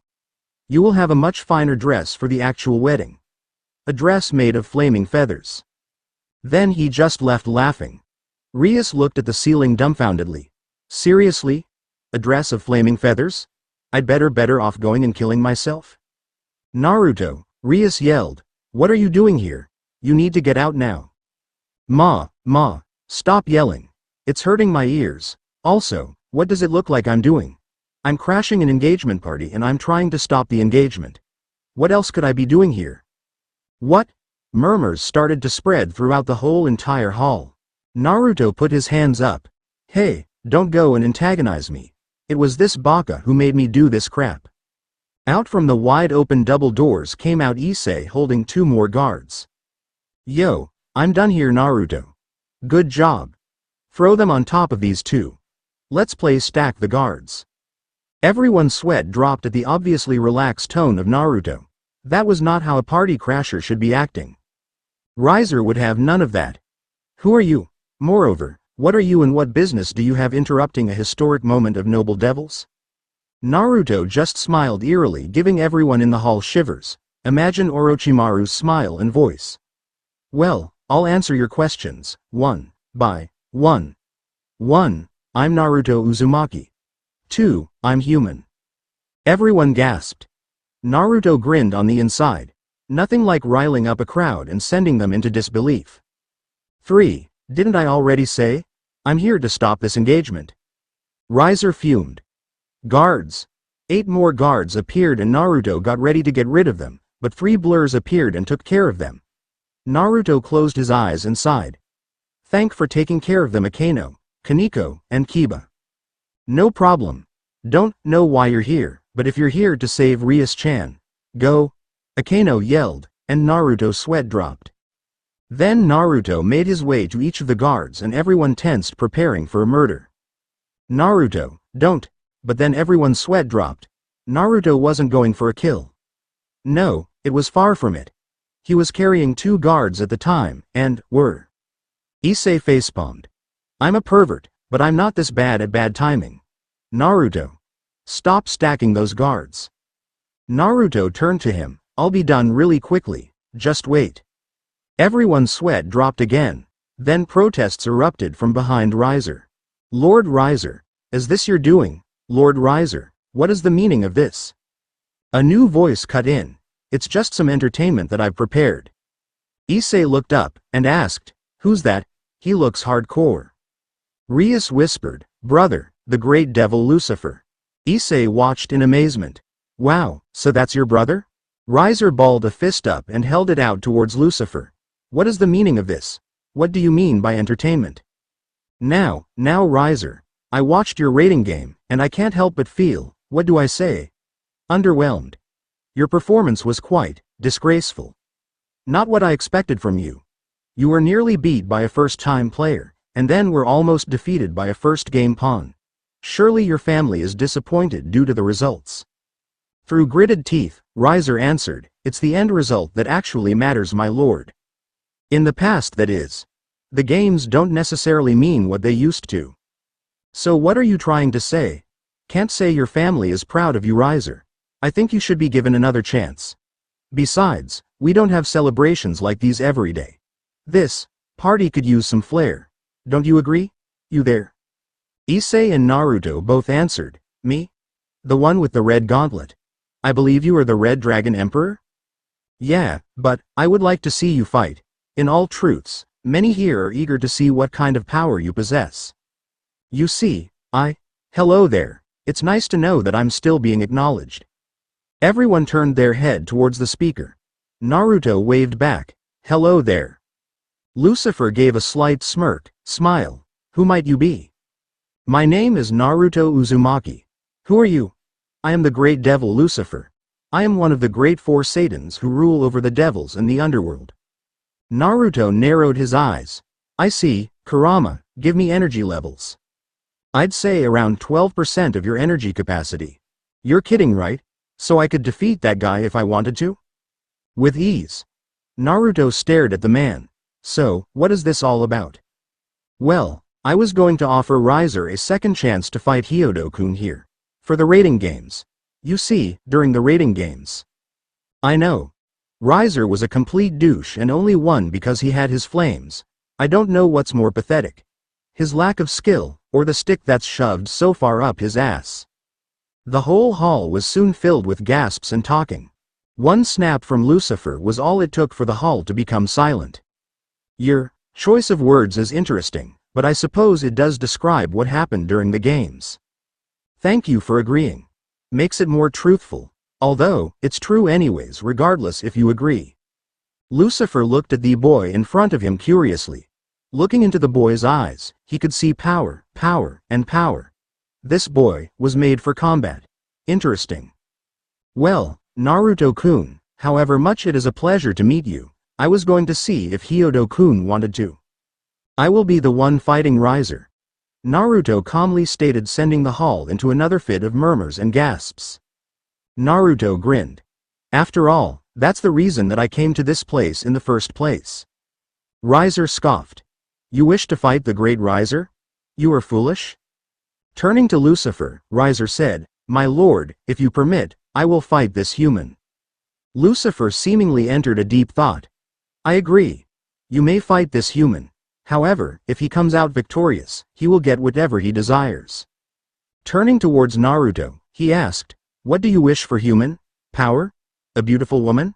Money? Honor? A title? Speak, and you shall receive." "Hey, what I want is for Rias Gremory to be free of this engagement and be allowed to choose whomever she wants to be her partner for life." "I see. Your wish will be granted when you come out victorious." Only a few caught the way that he worded his words, them being Akeno, Kiba, Kaneko, Rias, Naruto, and surprisingly, Issei.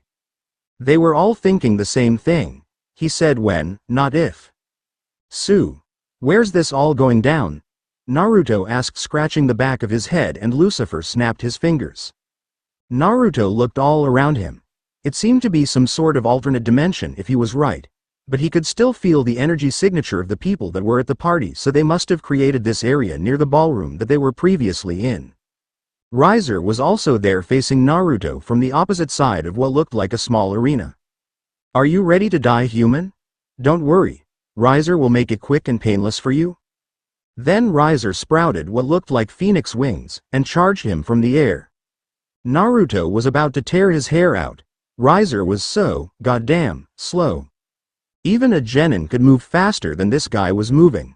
It seemed to take forever for Riser to get to where he was. Covering his hand in fire, Riser punched at Naruto only for him to disappear into thin air. "Back here, Riser."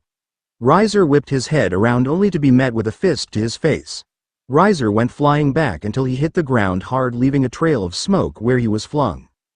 "You're weak, Riser. There's nothing special about you." Riser stood up. "Don't you dare mock me, human. RRAGH. Unleashing a gigantic torrent of fire from his body, he unleashed it at Naruto, who just stood there. Boom. The fire crashed into Naruto, leaving a burning smoke where he once stood. "Naruto!" cried out all the people in Rias's peerage. Riser smirked. "Ha, I knew a human like you could never compare to my nice fires." Riser whipped around to the voice and his eyes widened. You should be dead." "Well, I'm not, so let's dance, Riser." Riser roared in anger. He charged Naruto once again, trying to land a blow on the blonde human. Naruto smirked. He decided to have a little more fun. Naruto put a mock face of terror, all the meanwhile dodging Riser's attacks. "Oh, this power, it's overwhelming, isn't human? It's disgusting, so tainted. Well, I suppose that's what happens when the owner of the power has a gigantic stick up his ass. You will die." Riser started to attack blindly, not giving a second thought to common sense and tactics. Naruto scoffed as he dodged every single one of the attacks with ease. "I don't understand why the Gremory family wanted to wed off Rias to a douche like you. You don't even have any sort of skill whatsoever. You're like an impaired monkey trying to fight." Anger is what drove Riser. What did you even hope to accomplish, Riser? You already have a harem. You just wanted another person to your collection, don't you? You really don't care about Rias. Riser stopped, then grinned maniacally. "Of course I don't care about Rias Gremory. The only thing I care about is her luscious body. Who gives a crap about the person themselves? It's the figure that counts, Uzumaki." Naruto lowered his head, covering his eyes with his blonde bangs. "I thought so. Now I won't regret doing this, Naruto, you." "I am. That douche is so dead." Naruto calmly just stared at Riser before taking his shirt off, which made the whole female population that was watching blush madly. "What are you doing, peasant?" Riser demanded. Looking closer at his body, everyone could see that there were 9 tattoos that were placed in some kind of pattern. "You see these, Riser? Do you know what they do? Yes, they symbolize all the places I can stab you and kill you." Power. An enormous pressure crashed down on top of Riser and he could barely stand. What is this power?" Naruto calmly stared at Riser. "You see, these aren't just normal tattoos. They're seals. Guess what they're designed to do?" Everyone was now listening in as close as they could, wanting to hear what they were for. Everyone down in the ballroom could feel the power that Naruto was emitting from another dimension. Riser looked at Naruto. "So that's what they're designed to do. That's where you get this power. What a cowardly tactic." Naruto smirked. Riser, I'll give you half credit for that answer, but sadly for you, these seals are meant to do quite the opposite. Everyone's eyes widened. You see, these tattoos, each of them seals off 10% of my power. So do the math, Riser. Guess how much of my power is sealed away right now. Guess. Riser did the math, and he paled. All of the people that were watching the fight paled as well. Stammering, Riser answered, NNNN99, tie. Naruto smiled. That's right. So, you see, there are some kinds of people that I absolutely despise in this world. You see, they are rapists, pervs with evil intentions, and people with sticks up their asses. There are others, but I happen to despise those the most. You see, you fit into two of those categories, so, I'll be blunt. I'll open two of these seals. I'll face you with 30% of my power. How does that sound? Riser's eyes opened wide, and no, too late. Using 2 fingers, Naruto unlocked 2 of the seals that kept 20% of his chakra at bay. Chaos and enormous power is what the next could be described as. Everyone felt it. Even the people at the ballroom. Everyone in the ballroom was forced onto the ground and almost all passed out. The only exceptions being Rias, Lucifer, and Graphia. And of course we can't forget the douche Riser. Lucifer, Graphia, and Rias could only watch in wonder and fear. Naruto. Rias muttered while being forced to the ground by this massive power. Meanwhile, Graphia and Lucifer were kneeling down on the ground struggling to stay up. Lucifer looked with a small amount of fear in his eyes. This power, how? Back to Naruto. He wasn't afraid anymore, to show the world what he truly was. Closing his eyes, he activated his Rinne Sharingan, and slowly opened his eyes once again, showing his Rinne Sharingan to the world. Riser scrambled to get away in fear but found he could move under the pressure that he was placed under. Riser. Who's the weak one now, Riser? You, lying on the floor. For me. How touching. You, imbecile. Let me go this instance. Naruto clucked his tongue. I'm sorry, but can't do that. You see, you forced Rias into something she didn't want. I really can't stand for that, that's why, I'm going to make it so you regret your decision for your whole entire lifetime. Naruto gathered his hands together. Lucifer and Graphia looked with interesting. Chibaku, Tensai. A small black orb flew out of Naruto's hand and into the air, then, a massive gravitational pull pulled Riser to the circle. Unable to resist, Riser flew to the center of the circle and stuck there. You let me down this. He was silenced when a rock flew into his mouth. Then, bigger rocks started to fly towards the black sphere in the middle, then even bigger rocks until Riser's body could no longer be seen through the rocks. When the gravitation pull subsided, all you could see was one lone ball of rocks sitting in the middle of the arena. That should have done the job. Oh wait, you have that regeneration thing, don't you? I better make sure that my job here is finished. Revel was one of the first that awoke from unconsciousness just to see her brother falling from the sky. Ni-sama. Revel rushed towards Riser, who was falling free fall right towards the ground. Right at the last minute, Revel made the catch and set him down on the ground. She covered her mouth with her hand. No. Ni-sama. Revel yelled, starting to cry. Calm down, kid, he's not dead. She looked up to see the blonde-haired man that fought her brother. Gya. Get away from me, you monster.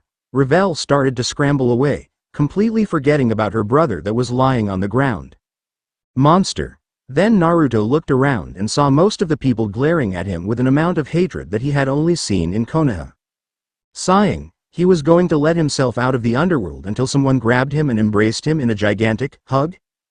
Confused, Naruto looked up to see who had him in this soft, comfortable embrace. It was none other than Rias Gremory, the person who he probably just saved from a life of torture. Thank you, Naruto, thank you, she cried, and Naruto really didn't know how to respond to that. You're welcome. Rias just smacked him across the chest. That's rude. When a lady says thank you, you respond with something cheesy. Naruto's sweat dropped. Seriously? Well, that was quite surprising. I never knew that you would have so much power cooped up within yourself. Naruto turned around to see Lucifer walking up to him. It's nothing, Lucifer-sama. I was just putting a douchebag in his place. No need for the honorifics. Just call me by my first name, Searsex. Thank you, Luke Searsex. So, what happens now? Do I have to deal with a political warfare because I hurt one of your noble devils? Searsex entered a thoughtful trance for only 3 seconds. No, I don't believe so. You could have killed him there and made it look like an accident. By the way, what did you do with him? Yes, indeed. What did you do with my son? Ah, Lord Phoenix, I'm glad you came to join us, although, you don't seem very happy if your expression is anything to go by. Yes, I am quite displeased. However, I hold no grudge against Uzumaki-san here. It was won. Fair and square. However, at the same time, I do not wish to see my son live out the rest of his life as a cripple. Naruto nodded. Well, you don't have to worry about the Phoenix-sama. His wounds won't be healed by his own fires now, but if he focuses his energy into his arm and leg, he should be able to regenerate it, although it may be a slower process than what the fires could regenerate normally. Lord Phoenix nodded.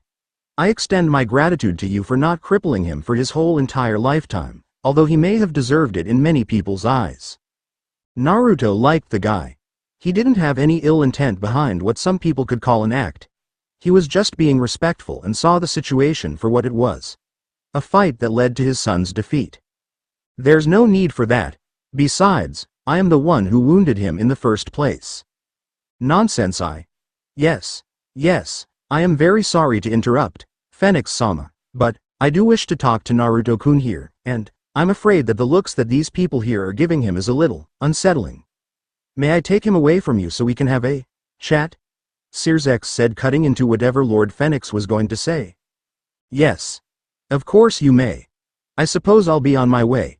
Thank you once again for leaving my son alive.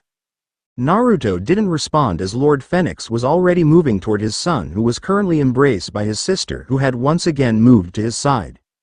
When the little girl saw her father, she yelled, "Father! We must make that low-class devil pay for what?" Silence. Your brother lost to him because he was arrogant and didn't have enough power. You should be grateful that he didn't kill Riser. Let's go.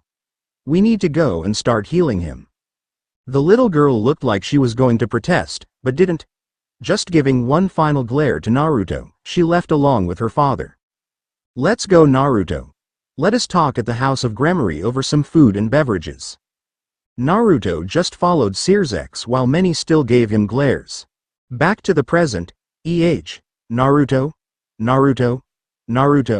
Naruto sighed while rubbing the back of his head as he felt in sharp pain. Ah, Rias, what was that for? Stop spacing off like that and listen. Naruto sighed. Why could he just be left in silence? Oh wait, right, it was because one of the strongest devils currently in existence wanted to talk to him over some food and beverages. Hooray for him. He supposed that he should have been feeling honored that the great Searsex Lucifer wanted to talk to him, but all that he could feel was annoyance. It was most likely because there was a red-haired girl, although she was beautiful, she was yelling in his ears. Okay. Calm down, Rias. OWW. Naruto yelled as Rias started pinching his cheeks and dragging him. You just come here and stay silent, but talk with. Rias clamped a hand over Naruto's mouth all the while grabbing his cheeks. Naruto desperately, not really, tried to call out for help. Zerchex, Hupe. But Searsex had different things going through his mind. Ah, maybe I should get some water to drink. Then instead of looking to help Naruto, he left towards the kitchen with Grafia right behind him. Naruto saw Grafia looking back towards him and his hopes rose, but sighed as she turned away. The only thing that confused him was, why were her cheeks slightly pink? Damn that Naruto. My perv senses are going off. I bet he's having lots of fun with Rias-sama, TT. Issei yelled, crying tears of jealousy. Only, he was beat down seconds later. Perv. Kaneko muttered while kicking Issei's face to the ground. They were ordered to stay in the main part of the house while Naruto was taken by Searsex into another part of the house. Ow. Kaneko, you don't have to be so rough. Yes I do. To get rid of a perv. Everyone's sweat dropped while Kiba was just smiling. Everything had gone so well. Although it was frightening to finally see the power that Naruto had, The fact that he had been able to defeat Riser so easily was a relief. And it only made it better that Sears-sama seemed to like him. Although, it was kind of scary how the devil population didn't seem to like him, but it must have been a spur-of-the-moment thing. More like a hate for the power that Naruto possessed. Not Naruto himself. That was a relief. Civil war was something that the devils couldn't afford because of their situation with numbers. Kiba did wonder though. What is Naruto doing?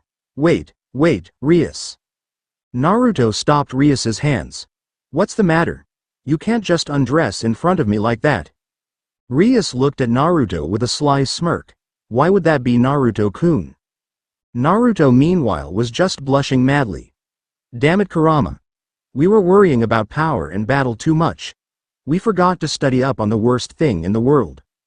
Meanwhile Kurama was just laughing his head off. Ahahaha, the person who could defeat even the Rakudo Sennin can't handle a female body. Ha ha ha ha ha. It's not funny. You're staring at me, Naruto-kun. If you wanted to see, you could have just asked. Rias started once more to undress herself, then Naruto just stopped her again. Ah, you're so cute when you're blushing madly, Naruto-kun. But I guess I'll stop teasing for now, Rias said, winking. Naruto sighed out a large breath he didn't know he was holding. Man, what a pain. Wait, did she just say, for now?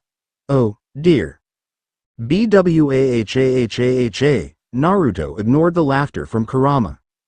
But Naruto-kun, I wanted to thank you for saving me from that Baka Riser. Naruto's sweat dropped. And, you decided to do that by trying to strip down in front of me? Ah, don't tell me that you didn't enjoy it, Naruto-kun. I could see it in your eyes. Naruto blushed. Well, I mean, why are women so complicated? Naruto said, annoyed. Rias giggled. Well, if I can't give you a good look, I suppose. Rias's face leaned in closer, and closer to Naruto's until... Bang. The two looked towards the door, startled. Rias-sama, I advise that you refrain from doing such actions within the house while your peerage is still here. Grafia-san, I was just having fun with little Naruto-kun here, but I guess you're right. Rias lifted herself off of Naruto, then slowly started striding out towards the door. Naruto facepalmed internally while Kurama was laughing. He swore he could see a slight sway in Rias' hips as she walked out. You're finally doing it. You're becoming a perv. Shut it, you furball. You're the only pervert here. Naruto's a Naruto just cut the mental connection and sighed. Naruto-san, I'm afraid that you must come out as well. It would not be respectful if I left a guest of my master's house unattended. I will be right out. Grafia nodded and then left, giving one last look, confusing Naruto. Why, in that look did Naruto see anger, but most of all, why was there jealousy? Ooh, checking out the redhead and the maid? Didn't take you for that type. Kurama, Naruto was just sulking. Just a little bit. The talk with Kurama had been nothing but pleasant. Naruto swore that Kurama was just a closer perv or something. He had to be talking about that. Naruto blushed, confusing everyone around him. You okay, Naruto-kun? Naruto jumped in surprise. Yeah, of course, I'm fine. They were all currently sitting at the dinner table eating. Rias's peerage had joined them as well, and the table was full, unlike any time else where there were always a decent amount of seats empty. So, Naruto-kun, what do you plan on doing after this? What are you going to do? Naruto thought. He never thought about it. I don't know honestly. I guess I'm just going to do a little bit of stuff on my own. Train, and stuff. Rias and everyone looked surprised. What? Did I say something wrong? Naruto asked, sweat dropping. You still train? Everyone asked, and Naruto looked around confused. Why wouldn't I train? I mean, I want to get stronger, wouldn't I? Everyone looked like they were about to fall out of their seats. But you're plenty strong already. You really don't need any more training. You're a monster for training yourself that much. Naruto didn't get it. There's never a limit to your power. That's why I continue to train. Don't tell me you guys aren't training. Everyone looked down. Yep. Suspicion confirmed. Oh, I see, you guys really should be training more often. Training not only helps you build your power, but it helps bring just a little bit more experience. although nothing helps with experience like a real battle. Everyone looked like they were mentally taking notes. Well, that changed the mood at the table quickly. Sirzex said, cutting in. It seemed to diffuse the slightly thick atmosphere. When are you going to leave? To go and train. I was planning on leaving after I left the underworld. So I could start right away. I mean, I won't have anything else to do, will I? Rias looked down. I suppose so. It would have helped just a little if you could just stay at school. Well, I don't want to stay at school though.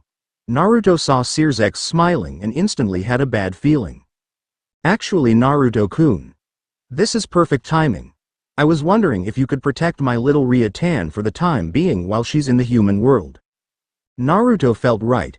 What do you need me to protect her from? Is there some kind of outside force that wants to capture her or something? Naruto said, masking his irritation and annoyance. No, but I believe that Riser might try something again just for revenge or to get my little Ria-tan again. So I was wondering if you can protect her from personal harm. That's so bullshit, Naruto thought. Well, as you say, like father like son, but in this case, brother like sister. They're both so stubborn. Finally, you're on my side, Kurama, but having a hot babe near you wouldn't hurt, would it, Naruto? I take it back. Naruto sighed. He really didn't have a choice, did he? Although he was way more powerful than the man that had made the request, he couldn't disobey the authoritative figure of the underworld and expect to come back out with no consequences. Sigh. I guess so, Sirzex. I'll do that. How long do I have to do that, and also, do I have to stay with her 24/7? No, that won't be necessary. Although that would be nice, you may leave her after school since she would be with her peerage after school. They should be enough to protect Rias from Riser. Naruto thought, that's another reason that it's bullshit. If you wanted protection, you'd request it 24/7. Naruto sighed really loudly, telling everyone that he wasn't exactly happy with this decision, but he complied, not wanting to create a scene. Also, it would look bad in front of dear Graphia. He couldn't afford any of the consequences that would follow his action. So when do I have to start? Naruto asked, hoping to get at least some time of peace before he had to start taking care of Rias. Yes, you actually are lucky. I believe it is break time for little Ria-tan. Spring break or something as they called it. Right, Ria-tan? Yes, and, please, would you stop calling me Ria-tan in front of everyone? You know I can't stop calling you that, Ria-tan. Rias just looked away, making everyone at the table sweat drop. But besides that, for the most part the evening went on without anything else interesting happening. Akeno was continuously talking to Issei, which actually surprised a lot of people, and Kaneko and Kiba just kept to themselves, keeping nice table manners, although table manners seemed to be thrown out the window at the House of Gremory. Everyone is being lively, with the exception of Kaneko and Kiba, and were talking while enjoying their food that they were given. Soon the day was over, and everyone was preparing to go back to Earth and sleep, but Sirzex surprised them once again by offering them to stay at the Gremory house. No one was eager to refuse that offer. It would provide them with a comfortable home and they wouldn't have to travel. It was a great idea in everyone's mind. Naruto for once thought it was a great idea. Well, not really. He had hoped that he would be able to go home and do some stuff back at his house, such as try to figure out if there would be anyone in this world that would give him a good fight, but besides that, he supposed that there were other things that he could have done. But he certainly wasn't going to complain right now when he was holding a naked Rias in his arms in bed. It took Rias a lot of convincing to get Naruto to sleep with her, which involved a lot of convincing and cheek pinching. Naruto sighed. There was still so much left to do. But, for now, he would enjoy what he had, and worry about the things left to do later. He thought about Graphia and the beauty he was currently holding in his arms. Yes, the rest of his path would be hard, but not impossible. Maybe it was finally his turn to have some good luck in this world. Naruto smiled as he hugged Rias just a little closer and fell asleep. Fire, destruction, death. People were lying on the floor with cold blood spread out all over them. The forest grounds were littered with dead corpses and red stains blotted the land nearby. Roarrrrrrrr, the sound of the beast that was terrorizing them. Naruto watched, unable to do anything, as the gigantic Kyuubi in front of him decimated people. the army, of the strongest village in the nation. Stop! Stop! Stop! Kurama! Naruto yelled, doing absolutely nothing. The best didn't even seem to slightly register the fact that Naruto was yelling at him. Naruto quickly charged up a Rasen Shuriken and threw it with all his might at Kurama.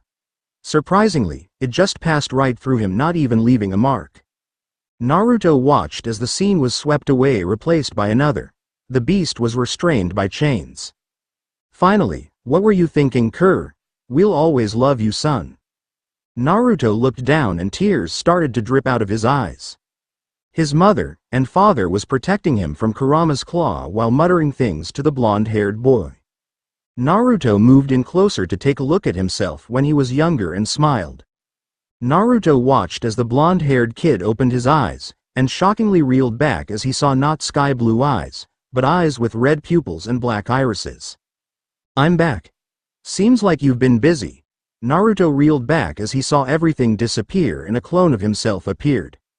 Yami, that's right. I'm so glad you hadn't forgotten about me. So, ready to give me your body? Like hell I will. Calm down, Jeesh, I'm just kidding. But by the way, I have a couple things to say. Contrary to what you believe, I'm not here to take back your body. Fine. What is it? Talk quick, because I'm still irritated and pissed because of the previous images that were going through my head. Was that you? On the contrary, it was me that broke it. Guess you can help me with some things. Whatever, but now, let's talk about those two babes you're checking out. I never took you for the type. What is it with you and Kurama? Have you been conspiring or something? Yes. Naruto just stared. The end. Thanks for watching. Also remember to subscribe and like this video. See you in the next video.